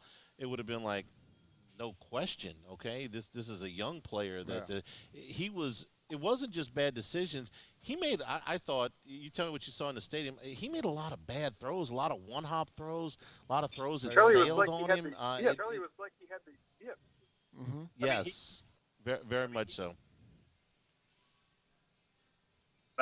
It looked like he was coming off an injury. That's what I thought. Man, something's not right with this dude's mechanics, because he can't hit people, and his receivers weren't helping him, I'll say that. And then LSU's defensive pressure started to get home once it was clear that, they were playing with a lead and they needed to throw the ball some. It was so odd. And, having done the build up to this game and expecting such a heavy dose of the run, and for them to just have it almost be non-existent outside of a couple of big plays, it was very strange. And then, the snowball got rolling and LSU was able to just run away with it. Michael, what was the talk in the locker room? I know you probably had a chance to go down and talk to at least some of the players. What was the theme in the locker room after the game? Well, just some of the things that you guys have talked about already. Major Burns, I'll start with the defense. He said specifically, the theme for today was tackling. If we don't get anything else done, we want to make sure we tackle. That was almost a direct quote from him. And so they did that. You know, you could see that. You could see them flying around. There was talk about, this defense kind of hearing the chatter and wanting to prove that they're not the team that most of us think they are on defense. And so I think it was a little bit of a pride check. And one of the things that is interesting and that I'm reporting on tonight is Mason Smith actually asked for their Tuesday practice to be live because they needed to be more physical on defense. They needed that kind of tackling to happen in practice. And so Kelly talked about that, and obviously that paying off. But the other thing is, and I didn't realize, it's one of those things when you're at the game, you don't necessarily realize it, but Kelly was listing all the people that they had out on defense. And, when you start to think about the performances that they had, I heard you and Richard talk about it. Yeah, maybe that starting 11 was the best starting 11 they'd have, and maybe that's the direction that they need to go with some of these absences. But it was impressive to see the defense play. And we can talk about the offense after this if you want. No, it was the best defensive performance. I'm gonna say his name again. Number 40 Weeks. He's a difference. He's just different than anybody out on the field. He flashes. He flies around. He's smart. To me, that's the best starting 11 we've put out there. I think one of the points that they made, Greg Penn said this after the game. He said we didn't have anybody trying to do someone else's job. And I think to your point, Richard, is that when you have guys that are taking care of business at home, it lets everybody play a little bit freer, a little bit loose, because they're just focusing on the one thing that they have to do, the man in front of them, whatever their assignment might be. And I think that's why you're seeing Harold Perkins have a big day, because, the middle's locked down to some degree. You're seeing, a commitment to tackling and keeping the guy in front of you from the secondary. Things weren't great. They weren't perfect, but, man, that was a big step. Now, again, how much of that is Mississippi State's terrible and how much improvement has LSU made? I think both can be true. All right, you said Mississippi State's terrible. Give me a little bit more context to it, because they did win the first two games. They did have to have, some things go their way against Arizona to win in overtime. But I feel a lot differently now than I did 4 hours ago. But tell me why you think that this is a Mississippi State team that's in trouble. I don't think they can shoot straight. I don't think they know who they are. I think Wright might be their best quarterback option right now, but I don't think they have any kind of semblance of a game plan on offense. It was like they really couldn't get out of their own way, and they couldn't figure out what they wanted to do next. And it almost played perfectly into LSU's hands. Defensively, this is like the first time I've seen LSU be physical. We talked or heard Brian Kelly talk about playing with that competitive edge. This is the first time I've seen LSU actually play with a little bit of fire and a little bit of pushback. A lot of, first three games, you could see when you're down on the field like I am, you can hear the chirping, you can see the talk. And this was the first time I saw LSU kind of be the aggressor in that situation. That was great to see. A little unfortunate that it took game 3, but, you're happy that it's here now. And I just felt like LSU kind of knew exactly who they were, and they were taking it out on Mississippi State. I wasn't impressed with anything they did, and a lot of it seemed to be, from the sidelines. The guys just trying to figure it out. They were out of sync. I mean, how many times was Will Rogers trying to line guys up, at critical moments when they were down trying to score their second touchdown, I believe. They had to burn the timeout. They eventually scored it, but, all these things, it was like they couldn't figure out what they wanted to do next. Well, you know how you get to it before week 3, Michael? Play week 0? Play week 0. No, I completely agree with you. I thought Mississippi State had no clue who they wanted to be on offense. But the last drive of the first half, okay, at least they went to what's left of the air raid, okay? That's the most comfortable they looked all day. And I feel like it was a panic mode. All right, go back to what y'all do good. We're still trying to do this, but that's on the coaching to me because they're not putting them in the best situation. They're trying to force what they want to do. Mike?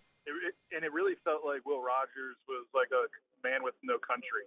You know, it was like, what do you want me to do here? Like, that was the vibe I was getting from the field. It's like, we're not throwing it the way that we used to throw it. We're not throwing it the way that we're throwing it horizontally, not vertically. And, the run game, we're not sticking with that either. So what do you want me to do here? As far as offensively for LSU, Malik Neighbors told us about it in the midweek press conference. He said, we were looking at kind of some of their coverages that they have, and there's holes. And Brian Kelly told us the same thing on Thursday night. He literally said, if our quarterback takes care of the ball, then we should have some opportunities in this ball game. Like, sometimes you just don't hear those things. You guys have been around the game a lot. When those things, get said, it kind of perks your ears up, and you're like, man, this is something. And so Malik talked about that. They talked about some of the coverages that they were running against him. And Jaden said, look, I was going to give my guys an opportunity. Much like what you guys have discussed already in this post-game show, putting the ball down the field, putting it in his playmakers' hands, letting them make plays. And Malik's one of the best, and I asked him, I was like, what, dude, you're kind of a known commodity. What is it that allows you to still get open in these situations? And he basically said it's experience and it's time on tape. Like, he really looks at the defenses and what they're trying to do to him, and then, adjusts his routes accordingly and works off of that stuff. So it was awesome to see. It was crazy. Like, when I got the stats after the game, I felt like Malik had more touchdowns than just the two that he had, because it was such a dominant performance from him. I'll tell you what game it reminded me of, at least in the first half. It reminded me of the Josh Reed, Rohan Davey game in Alabama, where it's just like every time the ball went in the air, you expected it to go to him, you expected him to be open, and you expected him to catch it. 4th and 7, touchdown. Right. Yeah. If it's going to him, it's going to be a completion. Mike, we appreciate you giving us some insight from being down there in Starkville. Have a safe trip home, and we'll talk to you next week. Boys, I'm not to Jackson yet, so you gotta push on for a couple more hours at least. I don't know how much longer this postgame's going, but I need it. Not 2 hours, I promise you. But thank you, Michael Cowell from WBRZ Channel 2. We'll take a break. We'll come back here at Rouse's, the official supermarket of the New Orleans Saints. We're going to be in action on Monday night. This is Eagle 98.1 Game Day. The importance of doing this fortified program and offering it to people down here is, number one, the only real chance you're going to get to do this is when you put on a new roof or build new.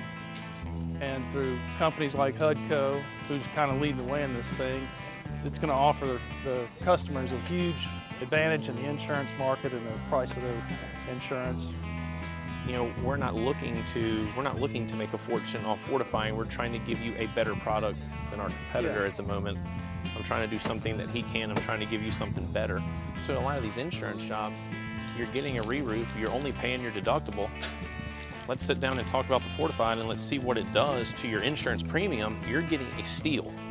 Yeah. You're getting a brand new roof and a fortified certificate for your deductible, essentially. And I think we're rocking and rolling.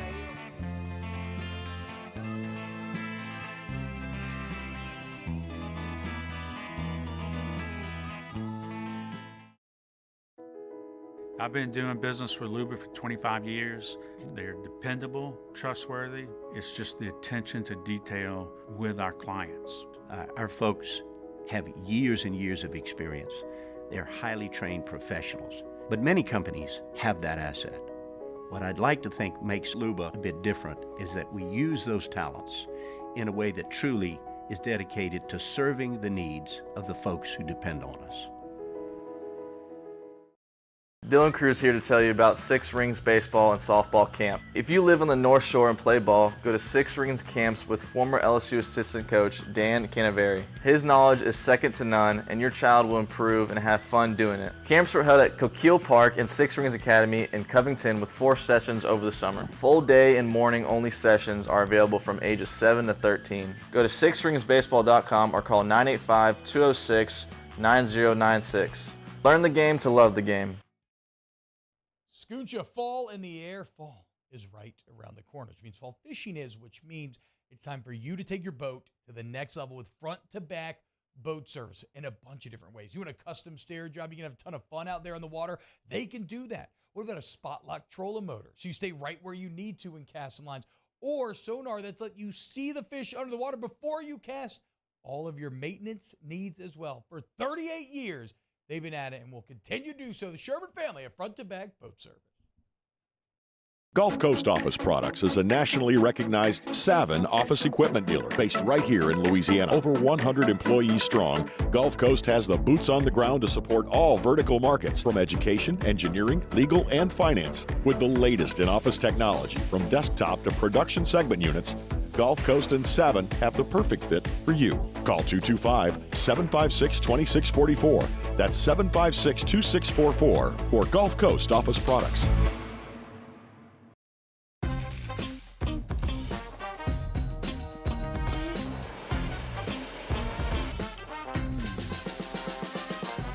The best kept secret in town is out. Discover Tallulah at the Renaissance Hotel on Bluebonnet. At Relief Windows, we're more than windows.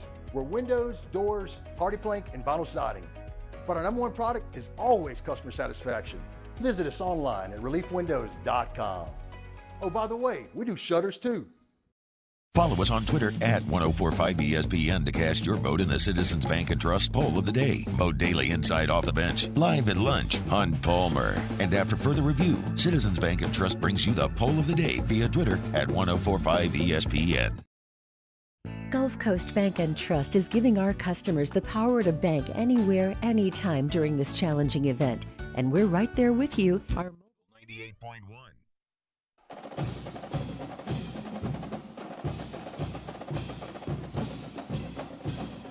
Continues from Rouse's Market right here, corner of Burbank and Lee.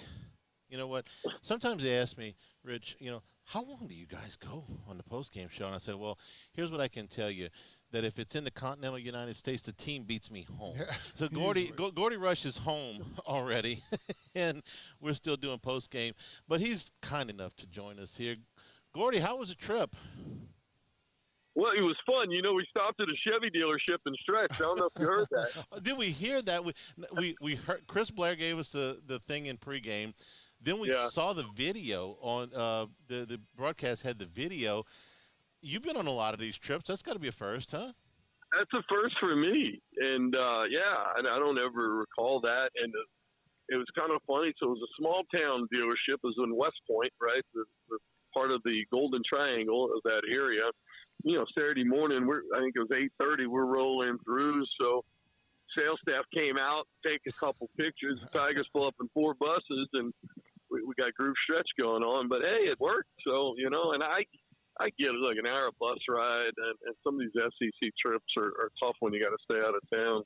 But that's the first time I saw that, yeah. I like how Jesse Palmer in the broadcast goes, well, now with NIL money, they're doing a little car shopping on the way to the game. Right, yeah. And I appreciate them doing it at Chevy dealership, since Chevy is our sponsor, on the post-game show. If they'd have done it at a different brand, we might not have been able to talk about this as much. Gordy, the overall performance today, it couldn't have been much better from ground level. What did you see? Well, I had my interview with Coach in the post game. I said, I think the message was clear. We're going to get physical, and we're going to be more than physical, but we're going to be nasty and a little chippy and kind of play the way Florida State played in the second half towards us. And I thought LSU got after it. There was a little bit of smack talking. There were some probably flags you don't want to have. But I think they went overboard a little bit to set the tone that this is the way that we have to play the game.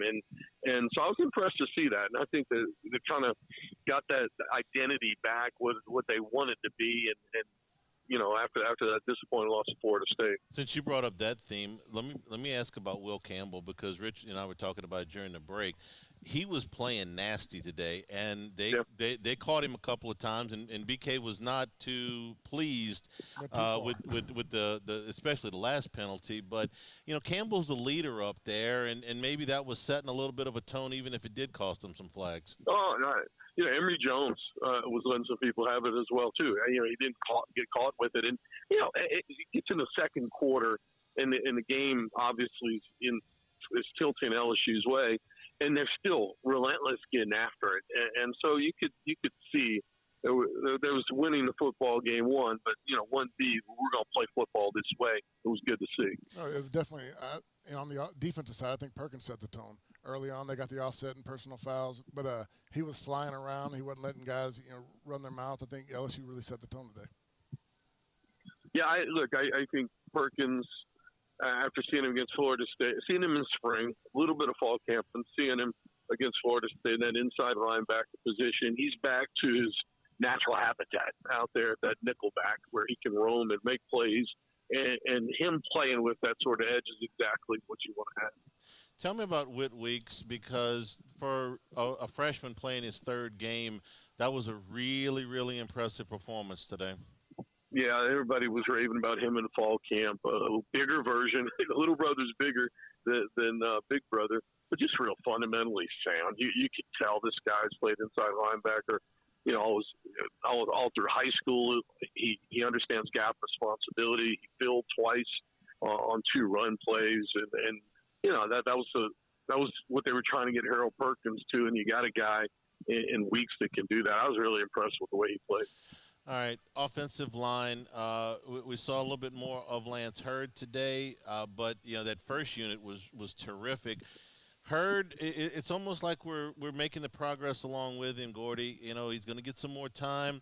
He's a terrific run blocker. A couple of times in pass protection, there were some mistakes there, but man, it's almost like when this guy grows up and he knows everything, he's going to just be a monster.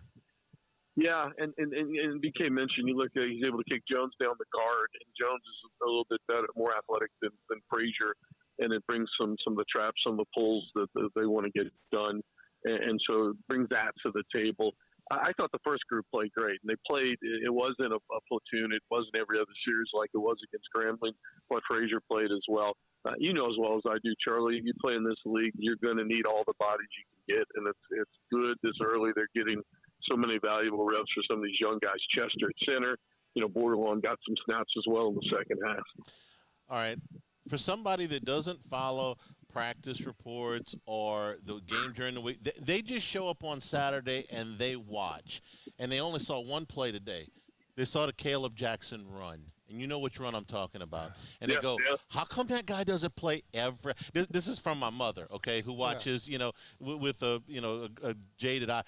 Why don't they play him every play? He's really good. So you explain that with the physical talent that this kid's got and the upside and bringing him along at a reasonable pace.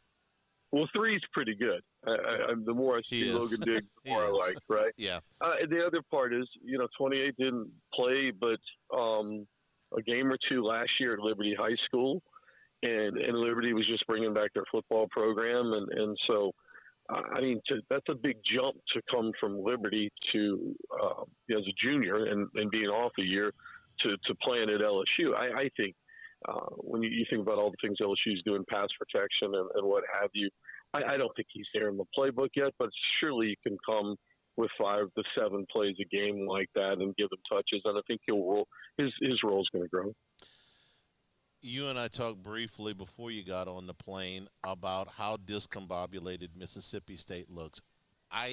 Before the season started, I said, listen, this is as drastic a change as you can make. To go from Mike Leach to really anything. I remember when Arkansas went from Petrino to Bielema, even with the interim year with John L. Smith, and it's just hard to do all of that. Gordy, you saw it from ground level. It doesn't look like State really knows exactly what they want to be on offense. No, they don't. And the problem I have is that, look, I understand Arnett's spot. He was a defensive coordinator under Leach, and they played really good defense. He brought this 3-3-5. He was active. He made things happen. And I think he probably got frustrated some that they lost the time of possession battle, and his defense was on the field too much, and said, look, if I get the head coaching job, then we're going to change that. We're going to run clock and do all that. The problem is that your quarterback hadn't run any of that. You had a really good air raid quarterback, and when we talk about the air raid, you're really talking about 7 to 8 plays that they run over and over again. The repetition in that air raid offense is crazy. And so he could basically run that offense with his eyes closed. And now all of a sudden you come into an 11 personnel. You're trying to play physical, dominating, running football with an offensive line that 4 of the 5 starters returned that haven't done that. They've been air raid, which has been quick pass sets and just a different style of blocking. And it looked awful. And it was clunky against Arizona.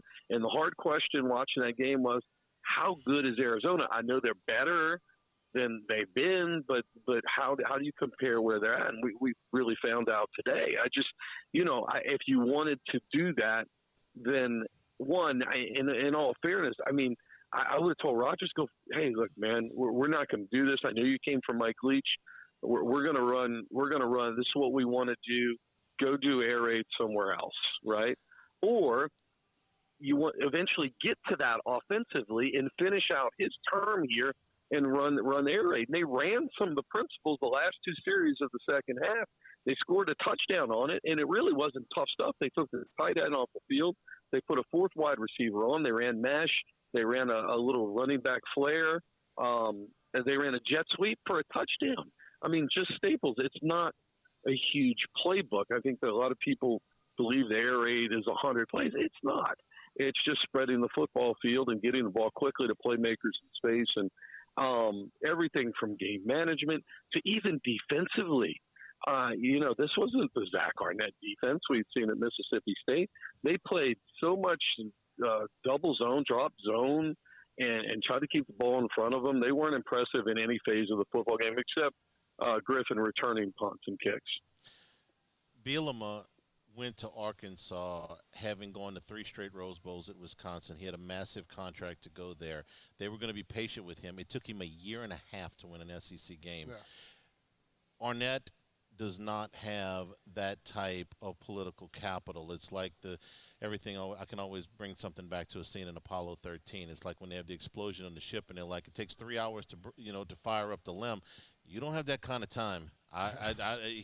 He doesn't have that kind of time up there to figure out what they're going to be. So that's State's problem, but I just thought I'd run that out. By the way, Alabama's got problems. They can't run a ball in South Florida, man. I know you've been on a plane, but you're going to freak out when you see this film, okay? Because Alabama looks like they just discovered football yesterday.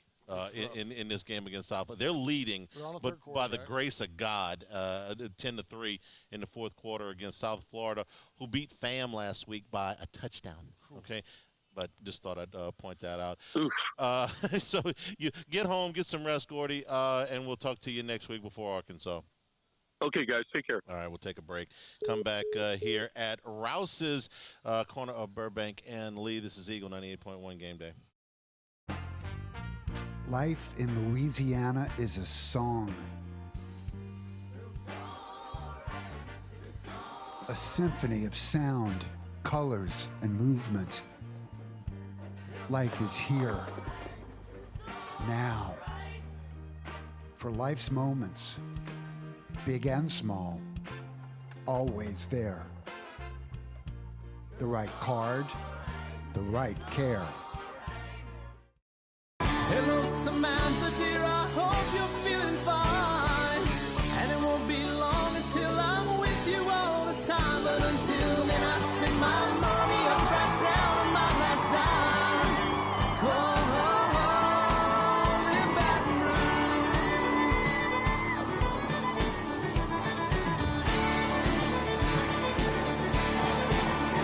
I'm remembering what you put me on through. Gotta send my love down to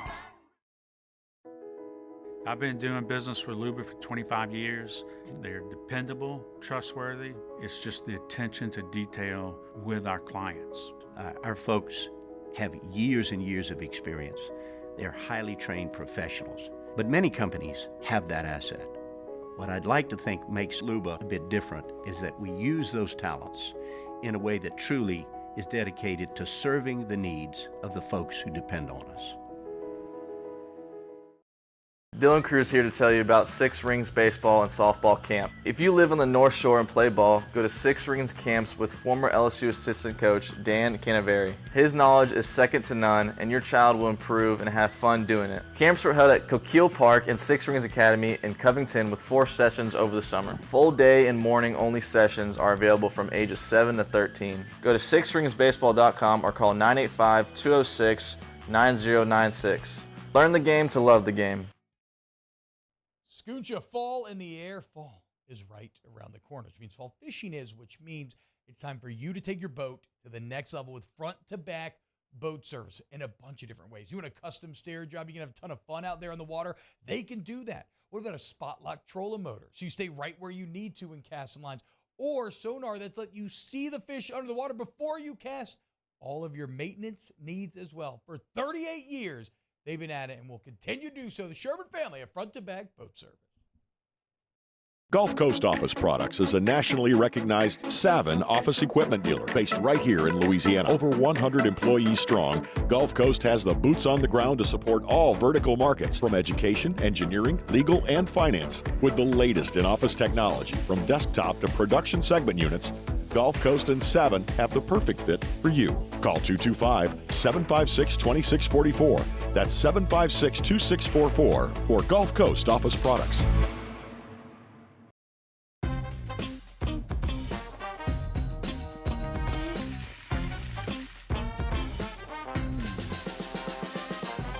The best kept secret in town is out. Discover Tallulah at the Renaissance Hotel on Bluebonnet. At Relief Windows, we're more than windows. We're windows, doors, party plank, and vinyl siding. But our #1 product is always customer satisfaction. Visit us online at reliefwindows.com. Follow us on Twitter at 1045ESPN to cast your vote in the Citizens Bank and Trust poll of the day. Vote daily inside Off the Bench, live at lunch on Palmer. And after further review, Citizens Bank and Trust brings you the poll of the day via Twitter at 1045ESPN. Step inside an Infiniti QX50, and you'll find a suite of driver-focused features tailored to your tastes. But most of all, you'll find luxury that lets you feel infinitely you. Visit your local Infiniti retailer today.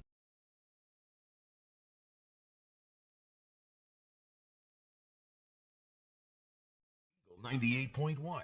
Eagle 98.1 Game Day. Stat Check. Presented by Luba. Luba, genuine dependability. All right, here's your yardstick. Every bit as lopsided as the score would indicate. LSU out first down, Mississippi State 26-10. Total yards 530 for the Tigers, 201 for the Bulldogs. Passing yards 367 for the Tigers, 107 for Mississippi State. Rushing 163 for LSU, 94 for Mississippi State.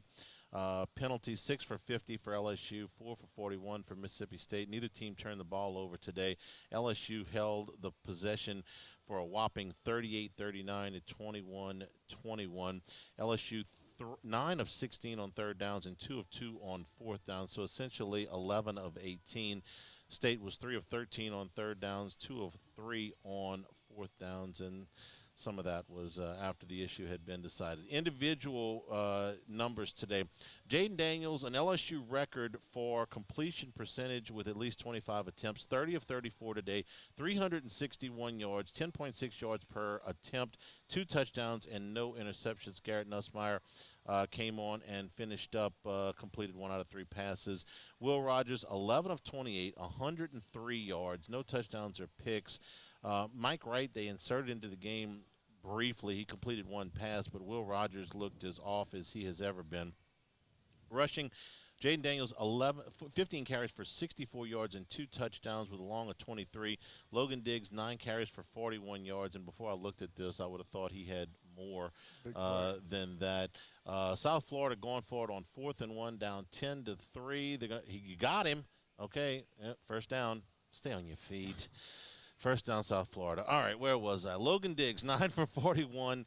Caleb Jackson, 5 for 19, including the most dynamic 13-yard run of the day. Highlight run of the season so far. Terrific.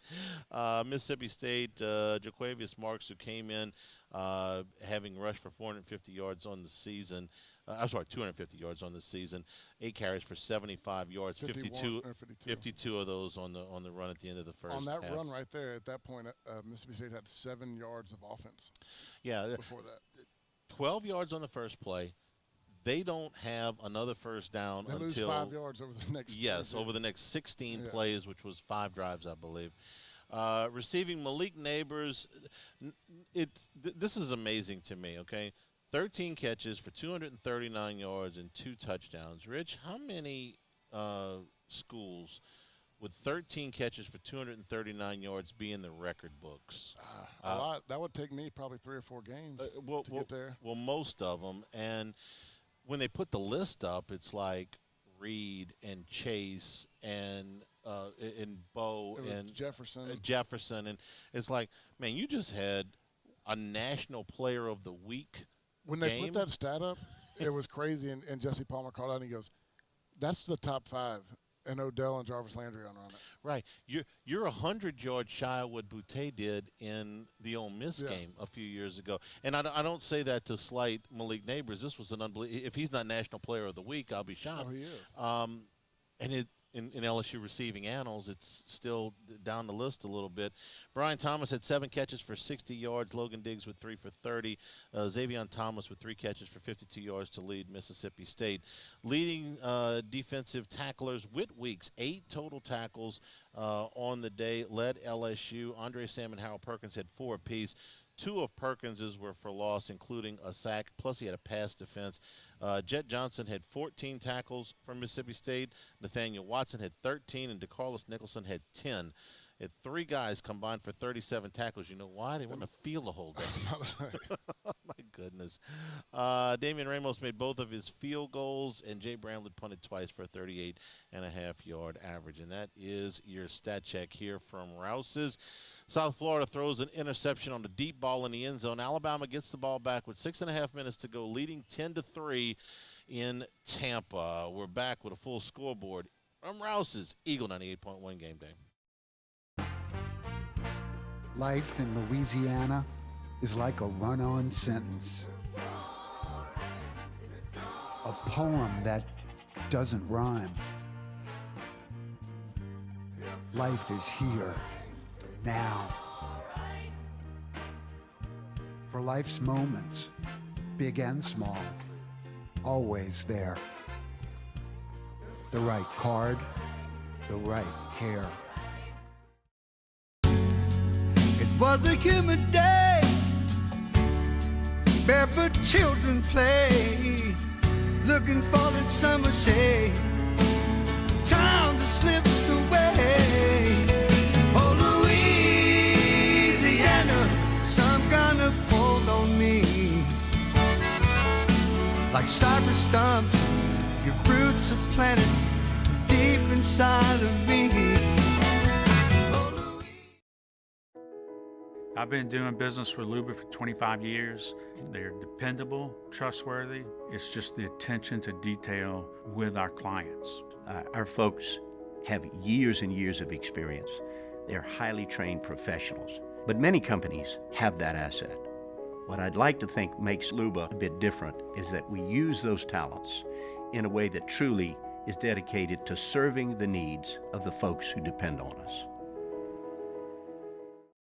Dylan Cruz here to tell you about Six Rings Baseball and Softball Camp. If you live on the North Shore and play ball, go to Six Rings Camps with former LSU assistant coach Dan Canaveri. His knowledge is second to none, and your child will improve and have fun doing it. Camps are held at Coquille Park and Six Rings Academy in Covington with 4 sessions over the summer. Full day and morning only sessions are available from ages 7 to 13. Go to sixringsbaseball.com or call 985-206-9096. Learn the game to love the game. Scooncha, fall in the air. Fall is right around the corner, which means fall fishing is, which means it's time for you to take your boat to the next level with front-to-back boat service in a bunch of different ways. You want a custom stair job, you can have a ton of fun out there on the water, they can do that. What about a spot lock trolling motor? So you stay right where you need to in casting lines, or sonar that's let you see the fish under the water before you cast. All of your maintenance needs as well. For 38 years, they've been at it and will continue to do so. The Sherman family of front-to-back boat service. Gulf Coast Office Products is a nationally recognized Savin office equipment dealer based right here in Louisiana. Over 100 employees strong, Gulf Coast has the boots on the ground to support all vertical markets, from education, engineering, legal, and finance. With the latest in office technology, from desktop to production segment units, Gulf Coast and Savin have the perfect fit for you. Call 225-756-2644. That's 756-2644 for Gulf Coast Office Products.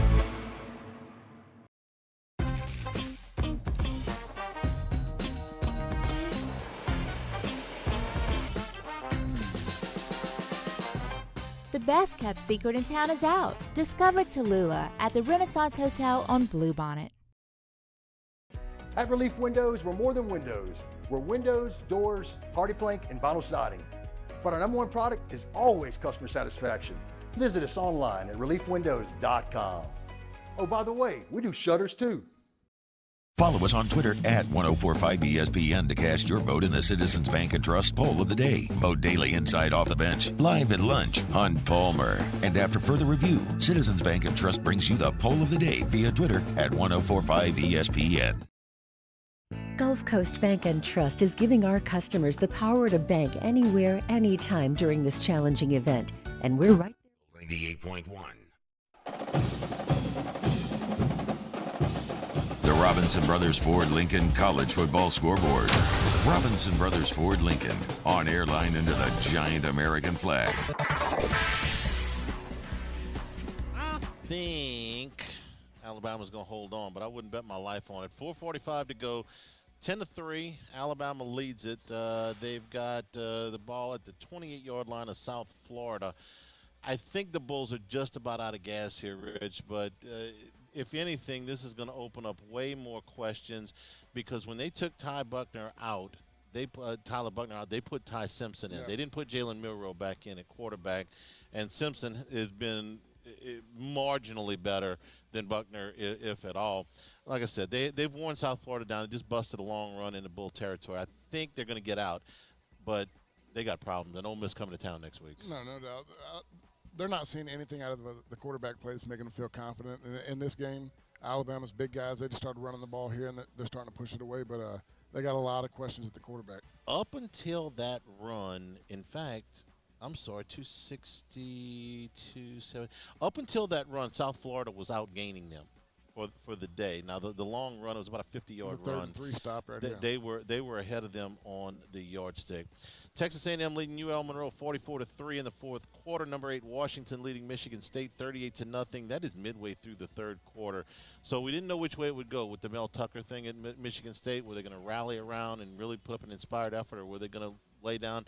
They lay down. Washington is crushing them. Michael Penix has 4 touchdown passes and just under 400 yards passing. Number 23 Washington State leading Northern Colorado 57-14.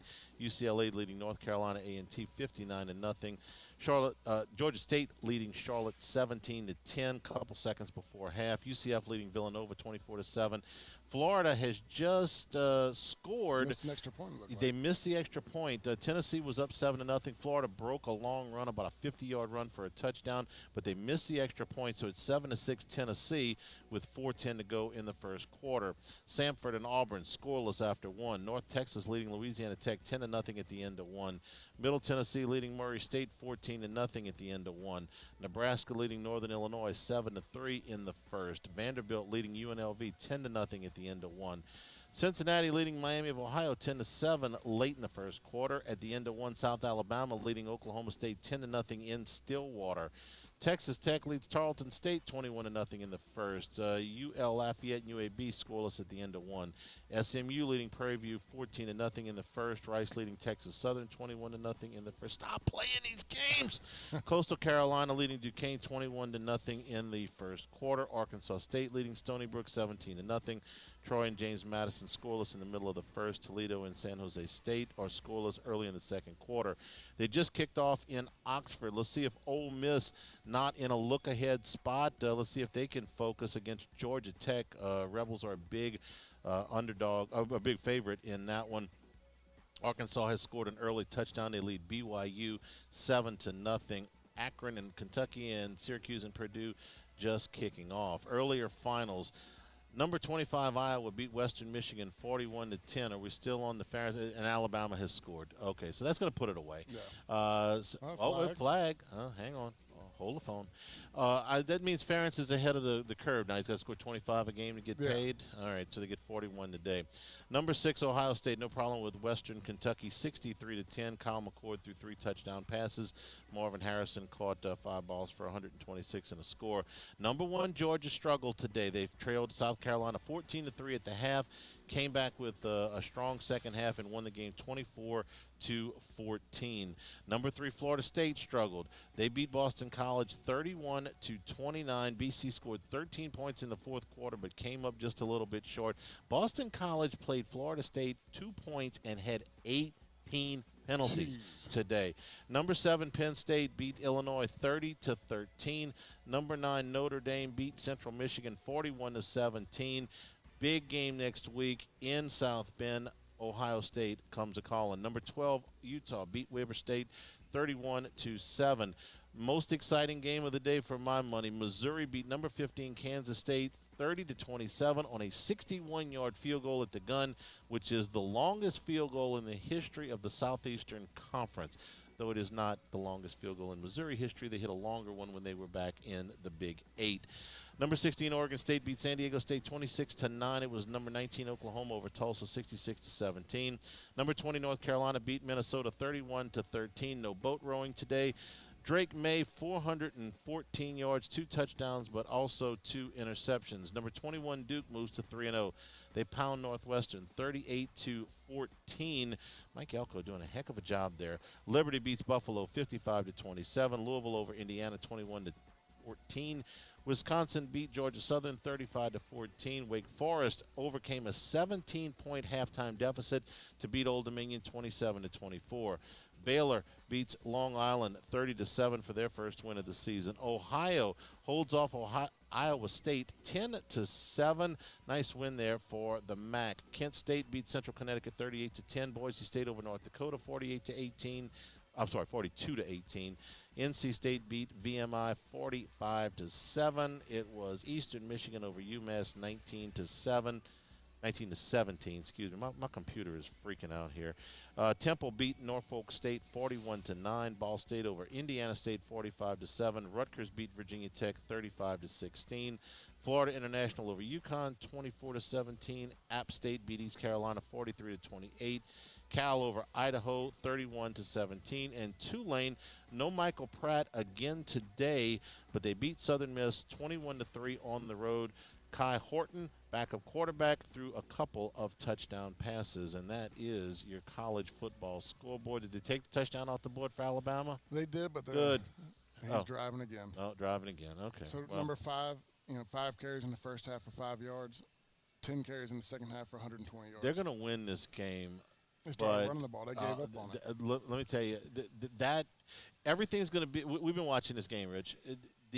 The quarterback's going to take all the heat, and the quarterbacks have been bad. That offensive line. They're struggling. Ooh. Now, South Florida doesn't have the offensive firepower to make them pay the way Texas did, but, oh, my goodness. I've never seen a Nick Saban offense look quite this disoriented. You've just never seen, their front 5. I mean, I've talked about it for a long time. What made Alabama great, yes, they had the quarterbacks, yes, they had the players, but they had the best offensive and defensive line in the SEC. Yeah. And this is they're struggling right now. These guys are getting beat. I think they got 4 or 5 sacks in this game. These quarterbacks, they're not playing well, but they're not getting a lot of help either. We'll come back. Game balls are next from Rouse's Eagle 98.1 Game Day. Life in Louisiana is a song. A symphony of sound, colors, and movement. Life is here, now. For life's moments, big and small, always there.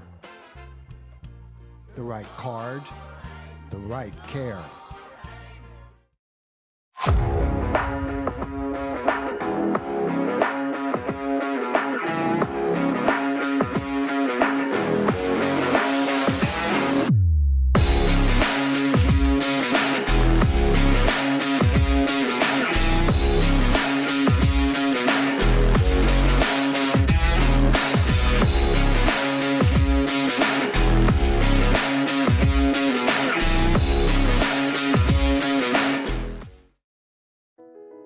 I've been doing business with Luba for 25 years.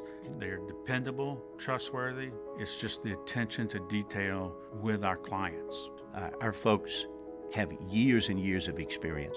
They're highly trained professionals. But many companies have that asset.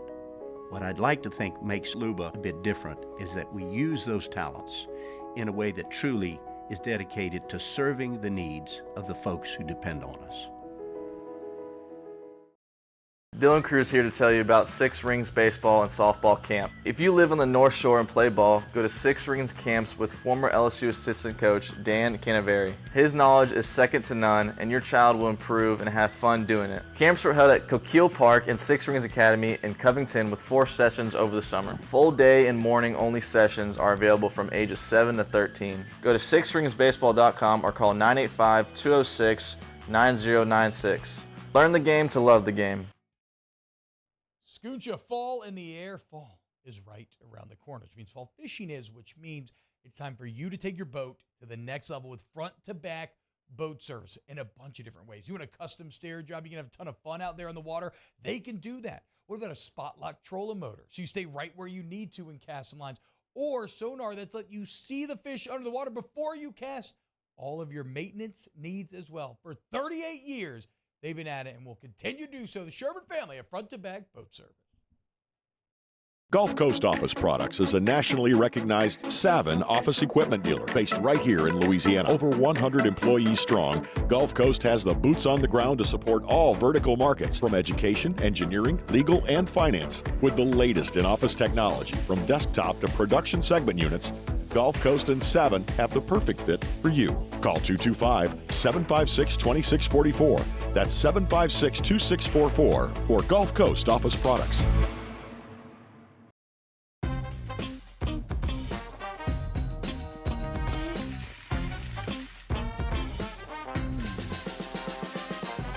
The best kept secret in town is out. Discover Tallulah at the Renaissance Hotel on Bluebonnet.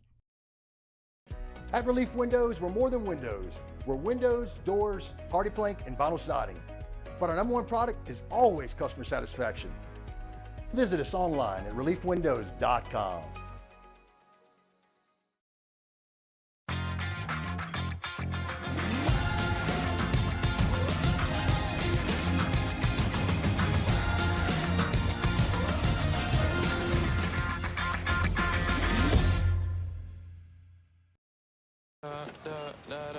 Step inside an Infiniti QX50, and you'll find a suite of driver-focused features tailored.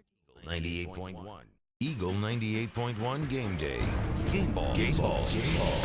Presented by WCK Foundation Repair. Support your home team. WCK Foundation Repair. In a good mood, Rich. You go first. I'll go with Whit Weeks.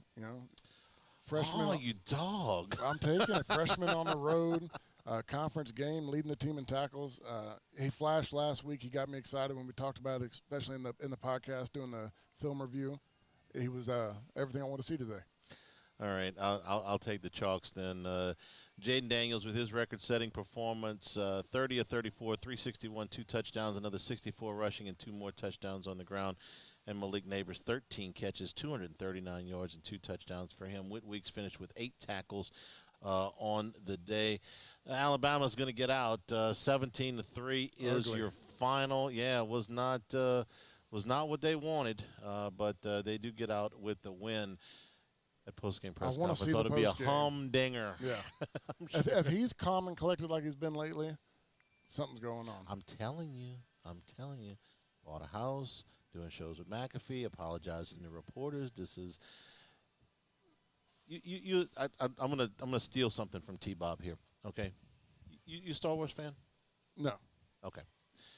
Let me explain to you something about Star Wars. Okay, Darth Vader was the most evil villain in the history of movies, maybe, except for maybe Norman Bates, okay, when Star Wars came out in the 70s.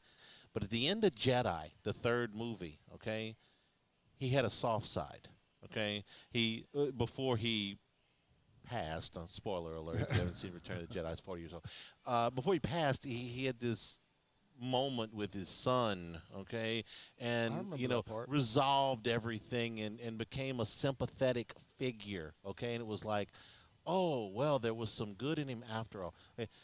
Saban has been the evil monolith of college football, and I say evil. I don't mean him personally. This is not. This is respect to the man because he has been so good, and he has meant best coach ever. He meant so much to what LSU's turnaround was, and I'll never forget that. Okay, but doggone it, he's just been beating everybody over the head for 15 years, and it's time to go.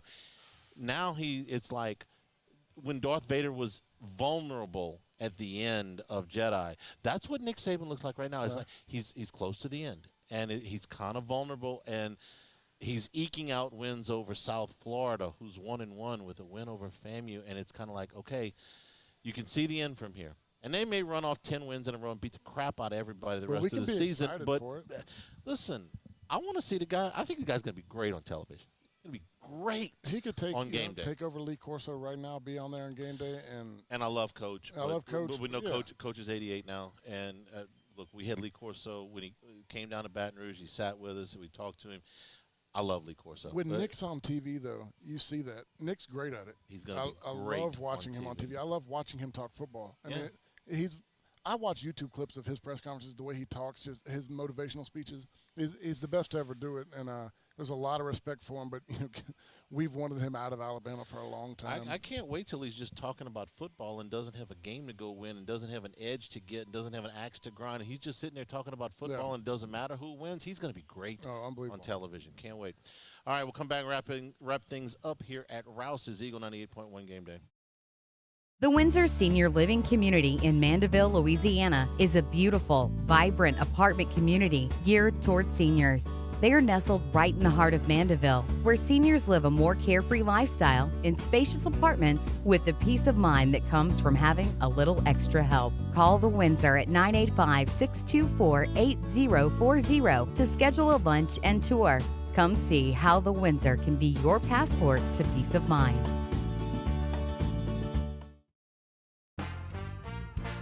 Life in Louisiana is like a run-on sentence. A poem that doesn't rhyme. Life is here, now. For life's moments, big and small, always there. The right card, the right care. I've been doing business with Luba for 25 years. They're dependable, trustworthy. It's just the attention to detail with our clients. Our folks have years and years of experience. They're highly trained professionals, but many companies have that asset. What I'd like to think makes Luba a bit different is that we use those talents in a way that truly is dedicated to serving the needs of the folks who depend on us. Dylan Cruz here to tell you about Six Rings Baseball and Softball Camp. If you live on the North Shore and play ball, go to Six Rings Camps with former LSU assistant coach Dan Canaveri. His knowledge is second to none, and your child will improve and have fun doing it. Camps were held at Coquille Park and Six Rings Academy in Covington with 4 sessions over the summer. Full day and morning only sessions are available from ages 7 to 13. Go to sixringsbaseball.com or call 985-206-9096. Learn the game to love the game. Scooncha, fall in the air. Fall is right around the corner, which means fall fishing is, which means it's time for you to take your boat to the next level with front-to-back boat service in a bunch of different ways. You want a custom stair job, you can have a ton of fun out there on the water. They can do that. What about a spot lock trolling motor? So you stay right where you need to in casting lines. Or sonar that's let you see the fish under the water before you cast. All of your maintenance needs as well. For 38 years, they've been at it and will continue to do so. The Sherman family of front-to-back boat service. Gulf Coast Office Products is a nationally recognized Savin office equipment dealer based right here in Louisiana. Over 100 employees strong, Gulf Coast has the boots on the ground to support all vertical markets from education, engineering, legal, and finance. With the latest in office technology, from desktop to production segment units, Gulf Coast and Savin have the perfect fit for you. Call 225-756-2644. That's 756-2644 for Gulf Coast Office Products.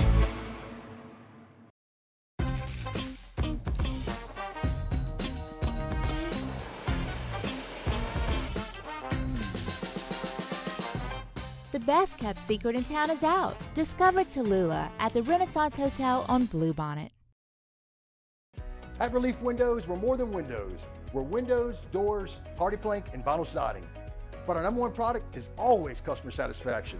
Visit us online at reliefwindows.com. Oh, by the way, we do shutters too. Follow us on Twitter at 1045ESPN to cast your vote in the Citizens Bank and Trust Poll of the Day. Vote daily inside Off the Bench, live at lunch on Palmer. And after further review, Citizens Bank and Trust brings you the Poll of the Day via Twitter at 1045ESPN. Gulf Coast Bank and Trust is giving our customers the power to bank anywhere, anytime during this challenging event. 98.1.